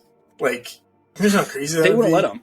Like, he's just passing, he's like eating hot dogs next to like Jeff from Milwaukee. Did you not hear about how Obama tried to drive the car by himself and like Secret Service was like, you can't do this. Like they were like really upset at him. They like grabbed him. They literally stopped. Yeah, they stopped him because he was not allowed to drive. Well, yeah. I don't know if you knew this, but whenever there's an emergency situation, they say the president's no longer in charge. Like the Secret Service is. Like, you know what I mean? Like whatever he says, like they literally don't care. Like I've heard about that. Like, because did you hear about? Sometimes that was a big thing with Trump. He didn't want to go into the bunker during like some sort of emergency or whatever, and they literally just forced him into the bunker. They're like, I was about to say, I've heard of Trump actually assaulting the Secret Service agents, which I like. I'm not saying it's assault necessarily. I don't know how punching them and stuff. Dude, he would get destroyed by a Secret Service agent. Well, I think what their job is to protect him, and so like I think they say, hey, look, if the president punches you, just take it. And I mean, they probably don't. They probably have to worry with Trump. I don't think they even need to say that. I think they just mean like don't fight the president is something they just need to like. That shit goes without saying. Dude, what if? Okay, which president? I bet Obama. Like, I feel like which president even could take a Secret Service guy? I feel like Obama, or maybe I feel like JFK. JFK looked like he was really in really great shape. By the way, I still think that even though Nixon could have like named someone, I don't think that was like the official ruling. I think it's no, that's it. It's like that's if what people say Arizona won the Super Bowl over Pittsburgh. What I'm saying is that's why, and that's what I mean, because I don't know how long you followed college football. I'm saying that's why whenever they did whenever they did the playoff platform that they're doing now with the national championships, that's why they did it, because it was such a big deal. Because they were begging people to do that because there was never like like, okay, so what happened was that they never had an official national championship until, like, I don't know, I can't remember what year, but let's just say the 80s, right? That's when the national championship actually was a game. Like, it was called the national championship, right? Oh, I want to look so at then, that. Yeah, so then what happened was is though only 2 teams would be selected who people thought were the best, right? And then whatever 2 teams won would be called on. But there were many years where teams went undefeated who never got to play for the national championship game. And so then they're like, please just do the playoff format so that we at least have a chance. So that's why it was such a big deal when it started. Because it was the first time they actually had they actually allowed teams other than 2 teams to compete.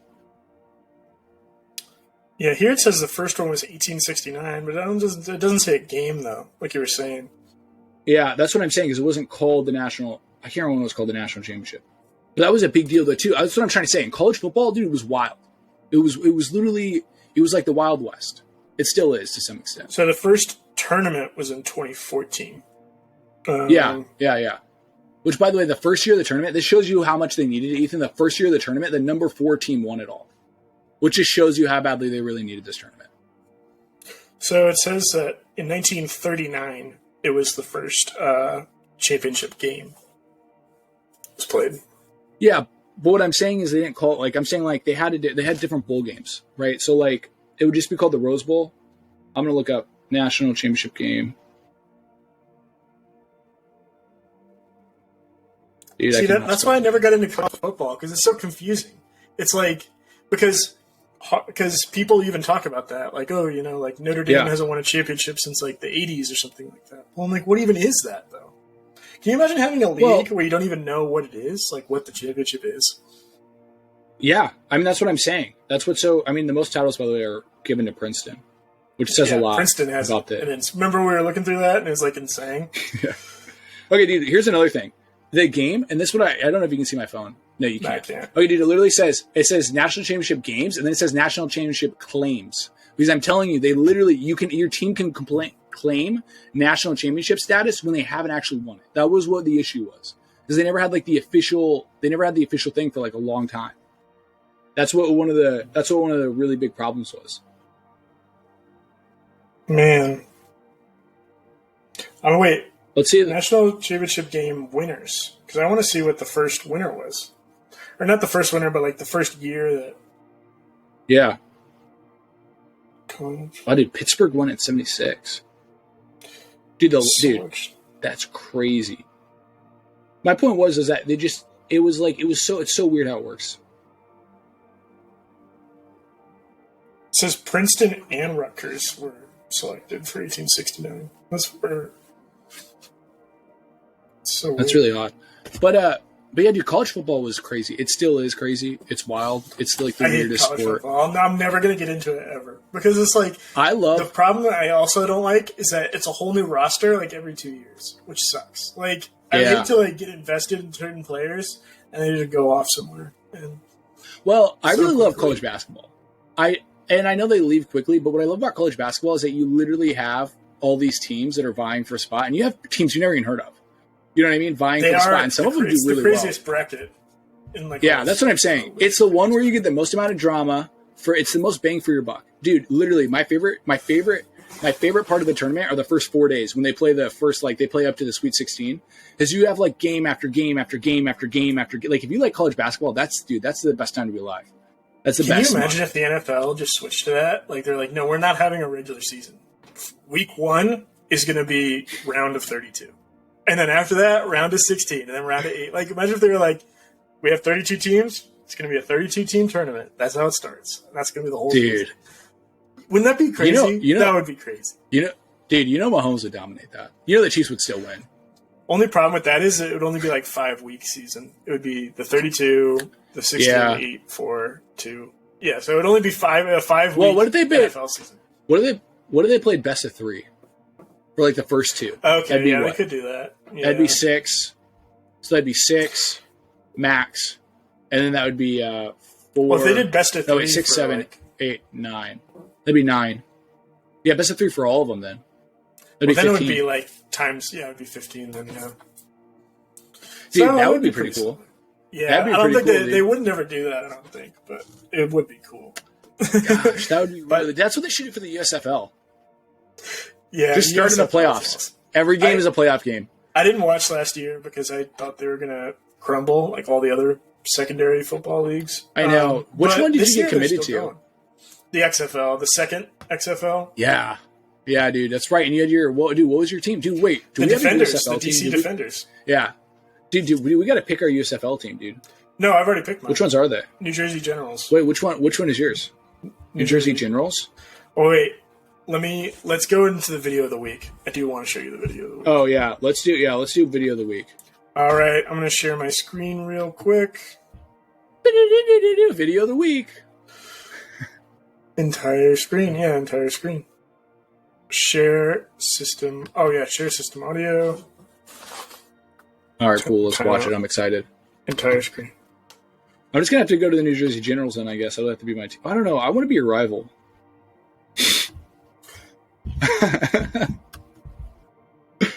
Well, let me share. That's so weird. So when you hit share. Yeah. Okay, share. Oh, dude, Michigan Panthers. That's a team. Okay, so this is okay. Can you see my screen? Yeah, I can see it. Yeah. Okay. All right, let's see it. Tell me what you think of this video. It's cringe TV commercials. There we go. Let's see them. I'm ready. Hold on. It's loading for a sec. No, don't freeze on me. Okay, there it is. All right. You should click hide on that thing, by the way. There we go. I can't hear it. Pretty bad though. Already just the You can't hear it? No, I can't hear it. Just no. Here, yeah, we cannot. Oh god, it's gonna get that weird thing where we see each other. Oh no, it's gonna keep going. Okay. It's just an infinite loop. So you got to find on there how you can share volume. There we go. Maybe that's why. Yeah, turn it all the way up though. Well, all the way up, it'll blast me away because then I won't be able to. Your voice will be too loud. All right. What about? Yeah. Can you hear it now? No, I can't hear it. Okay. Well, this is already $69 per month. Yeah. All right. Can you share it? Well, wait. Yeah. Okay. What's it called? Send me the link. I'll share it. It'll be cringe TV commercials. Just look that up, and then it'll be a compilation. Scroll to 1 minute. All right. Cringe TV commercials. How do I stop? Okay, I just stopped sharing. It'll be like 11 minutes. 1 minute in? Yeah, 1 minute in. Can you share? All right, let me find it real quick. Yeah. I just got to click on it real quick. Okay. We are doing this live. We're doing it live! Yeah. All right, so you gotta put that on there, dude, the soundboard. Yeah, I've been meaning to. Hold on. If I start it now, it's gonna be a whole thing. Yeah. We'll just wait till next time. We're doing it live. Can you see? Okay. By the way, I can see. You can see. There's nothing in the way. There's nothing in the way, though. What do you mean? It's funny because we're sharing. We're on our YouTube channel. But yeah. Can you see? I'm saying, is there anything like? No, there's nothing blocking. Cool. Good. I just want to make sure. All right, cool. I just full screen it. Yeah, go for it. This man needs help. His baby mama put him out. He ain't got no furniture. Let him have it. Boss lady, this man need a bed, and all he can afford is $69 a month. How you gonna get another one without a bed? Come on, baby. This man need a TV for his bedroom. All he can afford is $59 a month. You know he got all them children. 73 inches. Boss lady, Pause this man needs it's hard. Pause it. Hey, I can barely hear you. $9 a month. What's up? Yeah, dude. It's the black lady is so crazy. She's missing. They chose a lady that's missing her 2 front teeth to do the commercial. To be the baby mama. It's so bad. Yeah. It's so weird too, by the way, that like when we're looking at it, this is clearly like what, like, is this a wall? Like, is this like, what is this? Is this warehouse washboard? Is this a washboard? Like what? Like look at the way that they like have things organized. There's a printer, and then directly behind it's a desk. Like, everything's kind of thrown together in a warehouse. But that's not the part that should be upsetting you. It should be like the dude being like, "Isn't it crazy when black people have baby mamas and they can't afford stuff?" Like that's his clearly thing. Clearly, his selling point is off. I felt like that was. You know what? I will say this though. This guy doesn't look too bad. Like I thought he was gonna have one of those like weird mustaches. He does have. He has redneck facial hair. The chin strap looks so bad. You can tell. Yeah, you can tell he at least shaved though. Like this was at least a look that he preferred going into. This is the best he will ever look. Right there. And it's Showtime Home Furnishings with TY. Showtime Home Furnishings. Oh my gosh. It's funny how everything's like 59 and it's like, what is this like? Who did this? So that's like a thing that like poor people will do is they'll spend more money. They'll spend twice the amount of money that you would get for a TV outright by paying like $40 a month. So instead of like paying $400 for a TV, they're going to spend $40 for like 5 years to get a TV. You know what I mean? Dude, I want to say this. This TV doesn't look like it's $50 per month TV material. That's $50 one time. That's a one-time $50. Yeah, that's a one. Dude, seriously, TVs are so cheap now. There's no way. When was this commercial made? Like that TV does not fit the TV stand that it's in either. Like, if you look at that TV stand, that is a TV stand for one of those box TVs that like where it's square. You know, it's not for the rectangle TVs. Yeah, dude. I was trying to see if this went away. Yeah, dude, it is though. You know, I will say this though. Like it is the TV stand's not too bad actually. Like for the quality of the rest of it, the TV stand looks pretty good. Go back from the beginning. Like turn it down a little so you can hear me, or turn me up. I don't know if you can. Yeah, or I'll just turn it down. What's weird is I don't think I can control which is. Separately. Oh wait, maybe here we go. Yeah. All right. I'll turn it up. Let's see.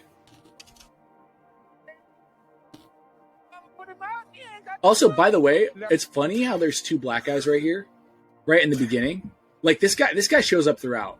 Also, did he duct tape his pants together? Hey, dude, we're gonna need you to look presentable, okay?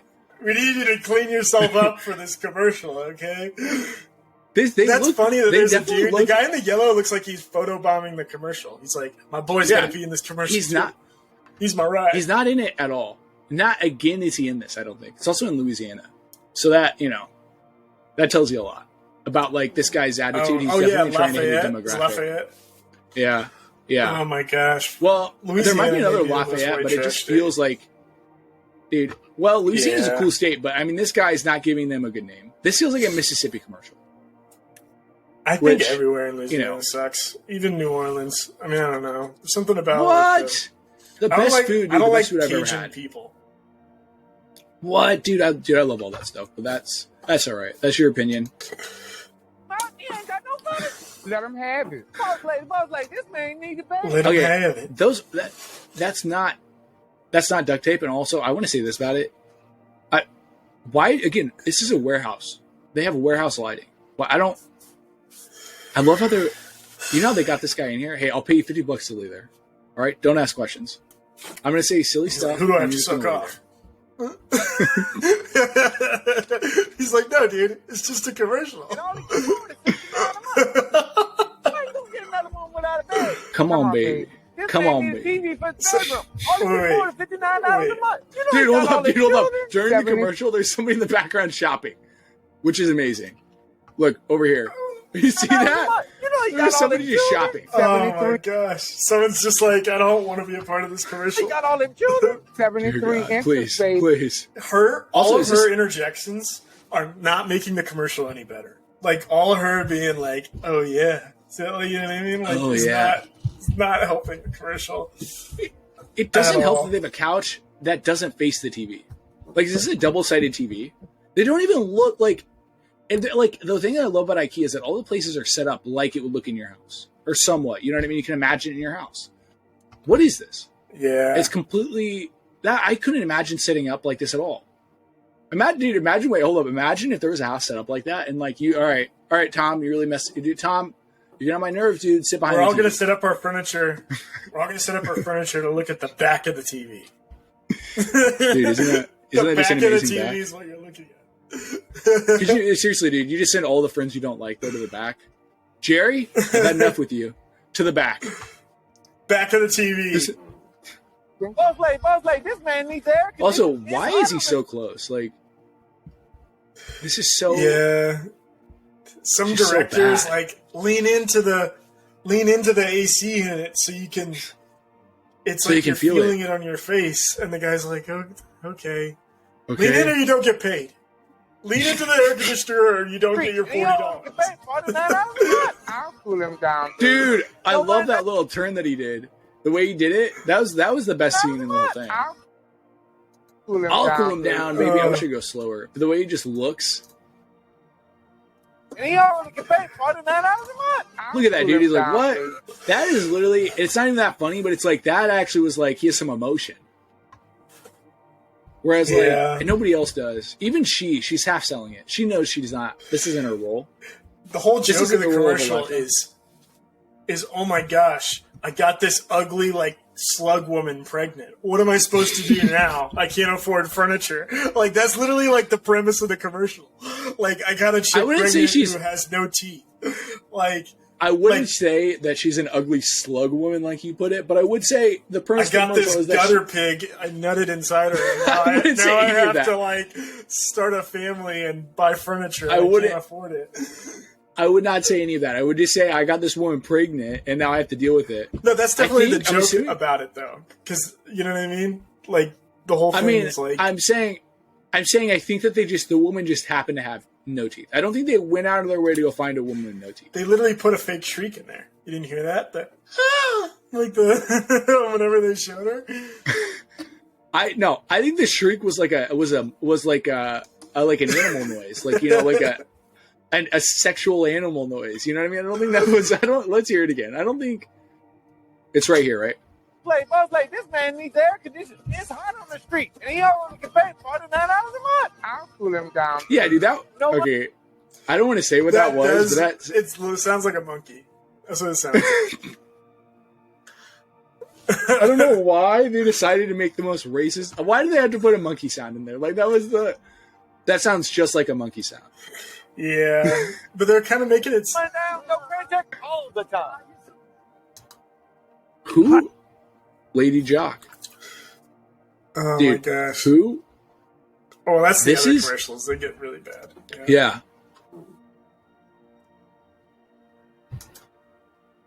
I wonder how successful that commercial was. Like, do you think they got any money from that? Oh, I got some ugly chick pregnant.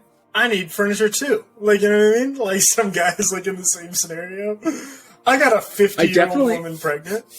Like, I feel like that definitely wasn't the thing. I think they had no awareness. What does that have to do with the TV? Dude, after I heard the monkey sound, I think at that moment I realized that they had no awareness of what they were doing. Like, I don't think they were aware of how it looked. I don't think they were aware of how it made people feel. I think a lot of people threw bricks through the window after this. I think there's a lot of people who are like, "Don't shop at Showtime Furnishings" after this thing was made. That's what I'm saying. I think they were trying to be like silly, but I don't think they ever like realized how bad it was. You know what I mean? Yeah, like that was pretty much being like, black people are poor, right? Like, so you should buy this TV for $59 a month. It was. Dude, I'm telling you right now, if he had any awareness of what was occurring, there would not have been a monkey sound. The fact that it was pretty clearly a monkey sound, right, is pretty bad. I like to think someone was just actually strangling a monkey in the background. It was completely didn't have anything to do with the commercial. It wasn't even post. Somebody was just shopping. Yeah, and they're like, somebody was just shopping with their monkey. Leave it in, I guess. I don't want to call Eunice back to the set. You know what I mean? Dude, I have no doubt in my mind that the white guy was the director. Like that guy was the director. There was nobody else who would have directed that. Yeah. What's cringy about it too is that it's not even the woman; it's the guy. To me, the woman's like Yeah, like whatever. The woman she's is so attractive. cringy. No, to me, she's an actor though. She's an actor who got paid for a job. Somebody offered her like $100, and she thought, why not? It's that white guy. That white guy is undoubtedly the owner of the place. Like, there's no doubt in my mind that he's the mastermind behind it all. He is like, he brought his girlfriend in. His and he's attitude like, is so weird. People think you need AC to be cool. Like, everything was like way up. You need a TV. I think the premise was that like the baby mama left, and so now they left with all their stuff. Like, they got like a divorce. Baby mama kicked him out, so now he needs all this new stuff. You know, which by the way, at those prices, he was talking like the prices were crazy. Like, he was talking like, dude, I will give you this TV for $1. Give me $1. Let $1. They were a child expensive. could buy this TV. It was like $59 a month for a TV, $49 a month for an AC. That's what I'm saying. Like, for a month, by the way. But what I'm saying is that, like, if you buy all this stuff to put in your house, you're paying like $800 a month for all your furniture and appliances. Yeah. It'd be like an insane amount. You know? Like, that's what I'm saying. It wasn't like he was acting like this is like a one-time deal.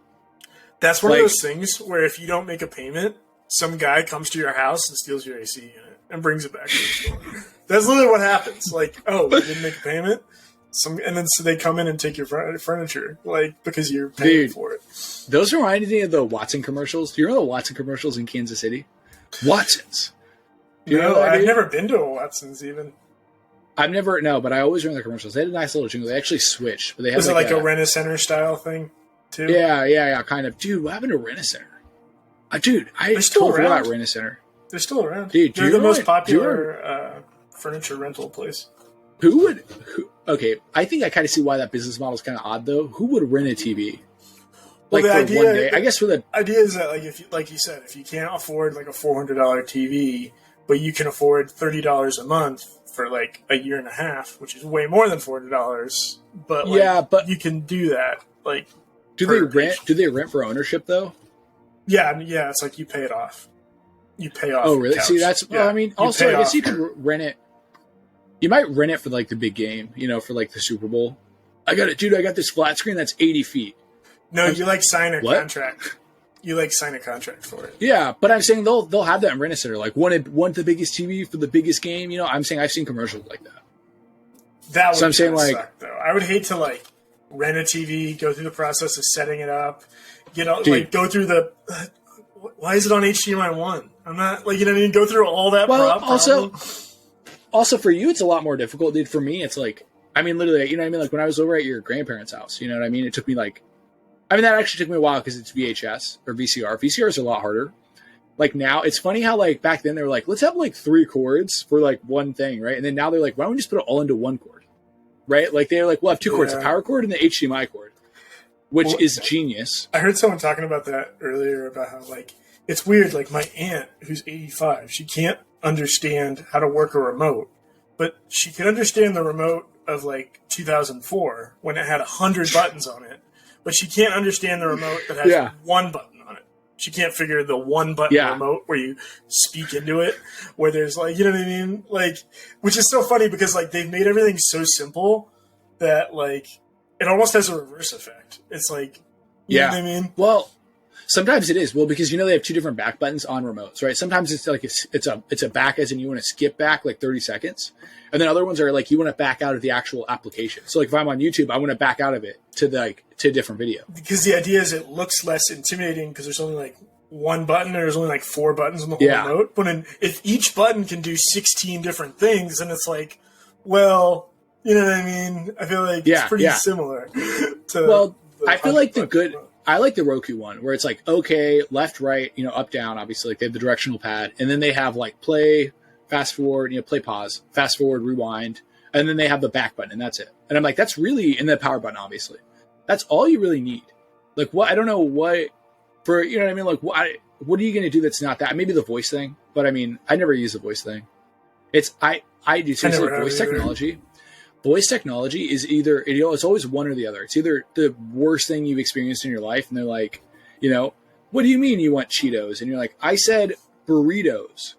And they're like, we have no Cheetos. And you're like, okay, dude, or it's like it's like too clear, right? where they're like, you know, like you'll say something in the middle when you're in the kitchen. Yeah. No, it's too clear where you'll be like, man, I really, you know, you're like, Alexa, please, you know, help me find burritos. You know, you're like, man, I probably shouldn't eat that. You know, and then it'll be like, I cannot find burritos, man, I probably shouldn't eat that. And you're like, okay, well, obviously that wasn't part of the, you know, or you'll mumble a little, and then it'll be like, meh, meh, meh. You know, we cannot find, meh, meh, meh. And you're like, all right, can you not listen to everything I say? I cannot find blacked on this site. You have to go. It's like it keeps track of your searches. You're like, I don't even know how it got that. I don't know how it got that. That doesn't make any sense. Honey, it's listening when it shouldn't be listening. Yeah, dude, I actually turn off like right now. Let's stop doing that. Let's stop doing the remotes maybe for a little while. On my phone right now, you know how people say, "Hey Siri," I turn that off because I'm like, I don't even want them listening to me. If I want to talk to Siri, I'll just like hit the button. I hate how voice activated things have gotten where I'm like, I just turn it off. Like I don't. Yeah, I've talked about it a billion times about how I view every new piece of technology as a burden. Like, you know what I mean? It's not. It's funny. It's not like a fun, cool thing. It's like, oh, now I have to deal with this thing. Like, it's something I have to deal with. Well, it's funny that you say that though, because I do think some of them are legitimately helpful. Like, I do think the dots are like really helpful at times, but I think that's funny because most of the time I think they're just glorified. They're glorified things that we could just do with our hands. You know what I mean? Like, hey, what's the weather look like? I mean, open up your phone. Like we live in a world where it's so magical. You can literally find a weather report and like that. You don't have to watch the news. And yet we're like finding it. We're trying to find ways to make it more simple. And I'm like, I guess if that's how we want to better the world. Like when we have world changing technology and what can we do? We can play music a little faster. Meanwhile, there's like a billion people that don't drink clean water every day. Yeah, that's what I'm saying. Like we're using it for the silliest things. Yeah, it's we can save so many things. Remote now, and it's like, oh really? Man, that's good. You know, there's a civil war in Uganda. There's child soldiers there. You know what I mean? Like we can't figure that out. That's what the news feels like to me. We're like when we were talking about the news earlier. That's what it feels like. It's like, oh, look at this new technology that Apple's coming out with. By the way, like there are millions of people getting slaughtered on the daily in this war in Africa. But hey, we're excited for the new iPhone. You know, the new iPhone's coming out. Everybody's real excited, and I don't know. You just realize in that dark contrast how like worthless so many things are. You know what I mean? And it's not like they don't have I'm not saying people who work on those things aren't valuable. I'm just saying it's silly to me when we put them in contrast, right? Like, let's not act like the people at Apple are saving the world, right? Like, let's not act like you have the most important job. They're making money. That's what they're doing. I mean, exactly. Like any other business. It's not bad. It's not good. Yeah, it is what it is, you know? You know, and that's how I feel about movies. Like, I'm not saying movies don't hold a special part to me, but I always tell people, like, they're only so valuable. Like, at some point, there's real change that should occur, you know? And I feel like, and people get upset about celebrities like using their platform to help things. I don't get upset about that. I just get upset when they do it to the extent where it's almost like a joke. Like Leonardo DiCaprio, and I love that he's really pro-environment. I love what he does, but like he'll tweet out things or like do things on Instagram where like he doesn't even do his own personal life now. It's just like he'll just say really off, like he'll just be like, hey, by the way, like 6,000. I mean, Nate Bargatze talks about it. 6,000 sharks are dying every year, you know. And Nate Bargatze's like, yeah, I won't kill any more sharks. Like, not that I ever have, but like I'll do my best. What can we do to? Is there something? Yeah. Can you direct us towards a charity that'll help that? I mean, he just feels like sometimes informing people is like okay, like that's like I'm good. I'm glad you're using it for that, but like let's actually have a solution here, right? Like you, like all right, like so what now? Enough. So what now? Yeah, like right, like yeah. What do we do like now? I'm smart enough to know that the world isn't in a good place, right? So like we can move past that. Let's get into like the solution part, you know, because I'm pretty aware of like the issues we're going through to like, you know what I mean? If someone was like, "Can you believe?" and I'm like, "Yeah, I can believe." Like that's not. I've been around long enough to tell you that there's probably a lot of people dying for reasons they shouldn't be dying. Yeah, you know, and it's funny how different things switch. I heard this one guy say, "If you care about the ocean, then throw whatever you have to in the trash." Because if you throw it in the trash, it'll end up in the landfill, which will get environmentally decomposed, and they build like golf courses over landfills now. Whereas if you put it in a recycling bin, it ends up in bales in cargo ships that get shipped to Kenya and dumped into rivers. Like, you know what I mean? So it's like which feed into the ocean. Well, some of those things do get recycled though. Like we actually do use only material. We do only 9%. Only 9% of all plastics that have ever been. But isn't that? I feel like that's more of a at that point, right? It feels like it's more of an issue with our infrastructure in terms of how we're handling recycling than the actual. Like so. For instance, the fact that we're much more pro landfill, I think, speaks to the fact that landfills probably have some money, right? Like people probably get a lot of money through landfills, right? Some people argue that landfills are environmentally friendly, but I don't know if you knew that of the 7 types of plastics, only plastics 1 and 2 are economically recyclable. Like, you know what I mean? The other ones are so difficult to recycle that no one ever does it. Like, there's only one styrofoam recycling plant in North America because styrofoam recycling is such a difficult. Like, you can't make money doing it. You pretty much have to do it for free. I feel like also you do know that America ships a lot of its waste to other countries. Like, that's a huge thing. Like, I think we dump a lot of it in Malaysia. Malaysia's huge. Well, yeah, but I'm saying like Finland, or one of those like northern European countries, they started buying up a lot of the American trash and they started like using it, like you said, for like other things, like building golf courses, like things like that, because it was actually like really profitable, Because the thing is, we have so much trash. I mean, America obviously produces the most trash. We're the highest consumers, highest everything. I would argue China probably does. Just in terms of population. I mean, maybe I guess they're very Western in terms of their plastic consumption as well. No, well, yeah, but I'm just saying, you look at China though, the consumption that they have, even like we consume probably more things than China does. Like even just food, foreign products, GDP. I mean, GDP obviously is about how much you make, but I'm saying if you look across the board, we probably ship more stuff to America, probably ship more stuff out. Can you say that was global, domestic? Is it price or is it? The GDP? I can't remember. I can't remember what the GDP is, but the GDP is the like how rich your country is, basically. I know America's number one, obviously. What do they also mean when they say? I've heard the stat per capita. What does that mean? That means like per each person, right? So like person? The richest country per capita is per person. Yeah. I don't know if you averaged out everyone's the population, like if you took the population, how rich is the population based off of each person? So, like, for instance... so you took all the way from Bezos' billions to, like, someone who makes almost no money. America. And then you averaged it out into, like, the... Yeah. I don't know where America would be at on that. It'd probably be pretty low, actually, because of how many people we have. So, like, a lot of the countries that are high on that, like Luxembourg, is a really tiny country, obviously. That just happens to have, like... Liechtenstein or Monaco, Yeah, just countries that have really small populations with really rich people, basically. Whereas America, like countries like America and China or Russia would just never be on those lists. Or not like high, like, Singapore they would never be super high on those lists. But what I was going to say though is that, per capita, I don't know if they count per capita as in per person or if it's per adult person. Do you know what I'm saying? Like per person, like of a legal age. Because obviously children don't make any money. So, yeah. Yeah. So I don't know how they would do that, but yeah, it's pretty interesting. I always like seeing how they figure out all stats like that. Because it's like even just like sometimes I feel like statistics are made up.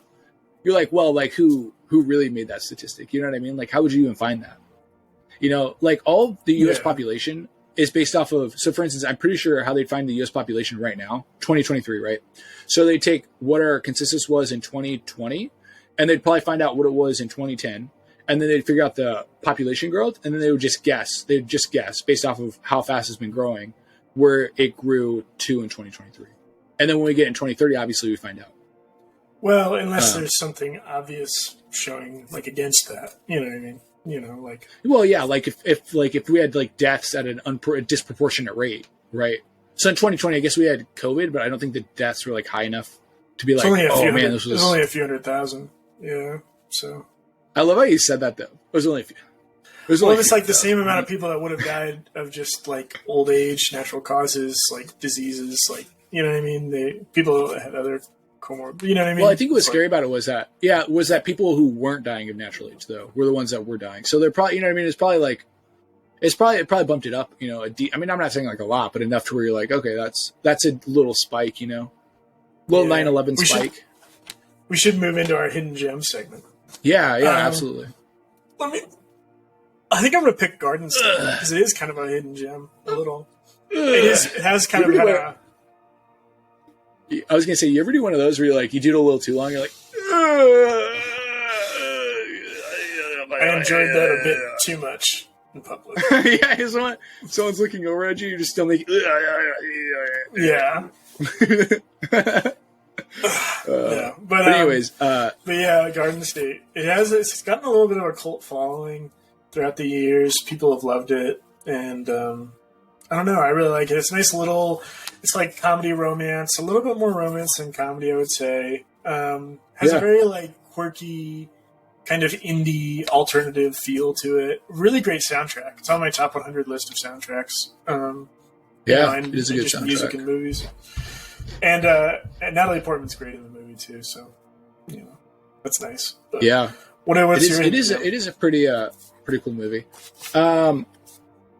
Wyatt and Jim, yeah, this is always like the hardest part of the whole subject, right? The whole topic, because I had to find a movie now. I would say, let me just see my movie. All these movies I got over here. I would say I really love. I really like The Grudge too. That one's a really good movie. I like the first Grudge, yeah, but I really like the second one a lot. I think the second one just has a little more. Is that like Grudge? It's like a Japanese horror film. The Grudge, yeah, it's like a Japanese horror film about this ghost that like haunts. So it's not Japanese because the original was called Ju-un, but then it got made into an American version called The Grudge, with Sarah Michelle Gellar.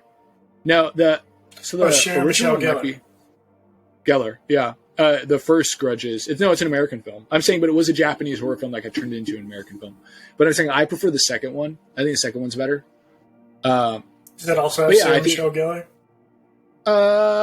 Like kind of. I don't want to ruin it, but kind of, yeah. Okay. She's like in like a flashback scene, I think, in like a couple of scenes. Okay. But yeah, so it's pretty good. I just love certain horror movies, and I think it captures that specific like 2000s horror movie feel that I really love. I like horror movies that have a little bit of cheese to them, like a little bit of like, you know what I mean. I don't like a horror movie that's insanely intense. Like I don't always look for that, Yeah, I like all horror movies. But the ones I really don't like are the ones that are like obnoxious with blood and gore, which some people love, but I just don't. Yeah, I don't like that either. Like, oh man, he ripped his like chin off or something like that. I'm like, I don't mind if it happens like once. Like I've seen parts in horror movies, like the Hostel Part 2, which is basically called like torture porn, a torture porn horror movie, and I think that movie's really good. No, Hostel Part 2 I don't like. Hostel 1 I like. There's this scene though that's like pretty bad. There's a couple of gruesome scenes. I think it's fine because it has enough of a story, but sometimes horror movies will just be gruesome kills, and I'm like, that's not. I mean, I'm not saying it's just not my thing. I'm not saying it's bad. I just don't like it. I want a story. Like I couldn't. I wanted to keep watching the Saws because I kind of liked them, but then they kept ramping up their gore to the point where by the time I was done with Saw 3, I was like debating on whether I'd ever watch it. Oh, dude, again. You only got Saw 3. It's just so bloody. Saw 4, I think, is where I stopped, and then I saw after that I saw Spiral, which is with Chris Rock. I thought that was called Have you seen Jigsaw that one? For some reason. I think of a different movie. No, there is one called Jigsaw before that. Oh, it goes Jigsaw, then Spiral. Which I love how they had to quit calling them Saw movies because they're like, all right, we're on too many. We're Saw 8. We can't make Saw 8. Yeah, 8. They made Saw 7. We're too many Saws. 7 the highest. Was 7 the Saw? The highest? I think Saw 8. I think it's Saw 8 or Saw 7. Okay. I like the first one. But yeah, it's right around there. But yeah, I don't know. I also got annoyed with the guy that was killing people because the main guy, the guy behind Jigsaw in the third movie, he's like, and this is the law, like, you know what I mean? Like, you don't deserve life because you don't. And it's like he would have like weird moral arguments. Like, dude, you're cutting people in half. You don't get to like make moral arguments about who gets to live and who gets to die based off of their treatment of other people. Like, you know what I mean? Like, yeah. Well, I think it's funny too. He would take people that like were impatient with someone at a coffee shop, and then like cut their arms off and be like, "You don't deserve to have arms because you don't value people's time." Like, you know what I mean? And then it would be like, "What the what?" Like, you know what I mean? Or something like really crazy like that. Yeah. What I liked about him though was that like that's how serial killers are though. Like they have the weirdest morals. Like they're like, oh, like weirdest prostitutes shouldn't live. Yeah, prostitutes shouldn't live. Like they deserve to die because because God doesn't like prostitutes. And then you're like, but like, he certainly doesn't like serial murderers either. Like, that's pretty clear, right? Like, he certainly doesn't agree with just going out there and just murdering human beings like you're doing, you know, and like keeping them in your basement. You know, like I think God would look down on that. It never gets turned back on him. It never gets like, hey, dude, you know, maybe look in a mirror, okay? Like, I know we're about to die, but geez. Well, dude, some of them are so funny. Like, you know what's funny? The one that I really love, I always tell people the worst Saw one that I've seen. The worst torture is always in the second one with the needles, where she gets just shoved Everyone always in talks about the needles ones. I don't think that one's as bad. I know. I love how that one, to me, it's the worst because I hate needles, right? That's just like a personal thing I hate. But I love how everybody compares that one to like ones where like somebody's like mouth has like a thing through it and then they have to like rip it off their jaw in order to live. You know what I mean? And they also have like their hands tied up and stuff, you know? And it's like that. I don't know, like getting a bar through the jaw seems a little more intense than having to dig through needles. But like, I hate needles so much that like, I don't know. I feel it's like the heebie-jeebie thing about it. It's like, ugh. Yeah, you know what I mean. It's like that feeling that people get. I think. That's what I'm saying. Like it, but it's funny how like someone were like, you have to saw off your leg, and they're like, okay, that's gonna ruin. That's a life altering thing, right? Like that, you'll never be the same. If I have to dig through a pile of needles, I may be fine tomorrow. Depending on how many times I get poked. You know what I mean? Like, it's bad. You may have herpetogonosyphilides, but you know what I mean? You can still, like, live for a little while. Like, you know, yeah. Like, well, it's just funny, though, like, the needles one is, like, consistently, like, the worst one, even though people it's, talk like, about just that such a simple... most, it seems like. Yeah, it's just such a simple torture thing. Whereas, like, other ones, they make it up to where, like, okay, like, if you don't do this, then your head will get, like, ripped off your shoulders, and then your legs will get ripped off. And you'll like, still be you alive might still somehow. live. Yeah. You'll still find a way to live, you know? You have to cut off both your arms and then your leg and then your right leg because we don't like that leg because you kicked your kid with that leg. You kicked him in the shin one time when you were kind of angry at him. Sometimes you kicked a Dunkin' Donuts drive-thru employee with that leg. So. sometimes they'll show like the flashbacks of what they did, and every now and then, you know, like some of them are like really bad. You're like, okay, like they've been laundering money from like the city for like a long time. Like that's pretty awful. And then other times you're right, like it'll just be like one time he snapped on his wife because she asked him a question too many times, you know? No, I told you no, I don't need this, you know? And then his mouth will be sewed together and like talk to her again like that, and you'll find out what happens. You don't respect your mouth. Try talking now, Jerry. Try talking now, Jerry. Like it'll be like they'll say the person's name a lot too, which is hilarious. Yeah, dude. Like, and it's funny. Try using your hands now, Tom. Like, yeah, it's like they'll throw in ancient times a husband wouldn't be allowed to speak to his wife like that, you know. But then they'll like totally dismiss what the wife did or like what the husband did. Like you cheated on your husband 40 times with a man that you know that you were in love with, and then like it also shows a flashback and the husband like beat her to death like almost every day. You're like, I don't know. Like, I know she cheated on him, but like, it's not necessarily like as bad, you know. Like, really, it's not like a, you know, I don't know. It feels like a 1-for-1 on that scenario.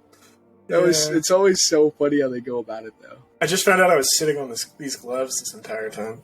I just pulled them out. Wow, dude. of your back pocket or of your in my prison pocket? No, I'm just. All right, we should go. Was that our time expires? Yeah, was that pucker I heard when you pulled them out? Was that what that was? The what?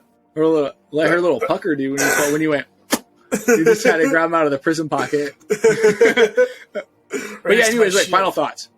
Yeah, final shots. Final thoughts. Don't watch Saw. Just watch the first one, but don't watch any of the ones after that until you hit the Chris Rock one. I like Saw. I would say watch up to Saw 4. Okay. I think, dude, if Saw 4 has like the craziest scene I've ever seen, and I can't sleep at night after it, then I don't know. I'm gonna be upset at you.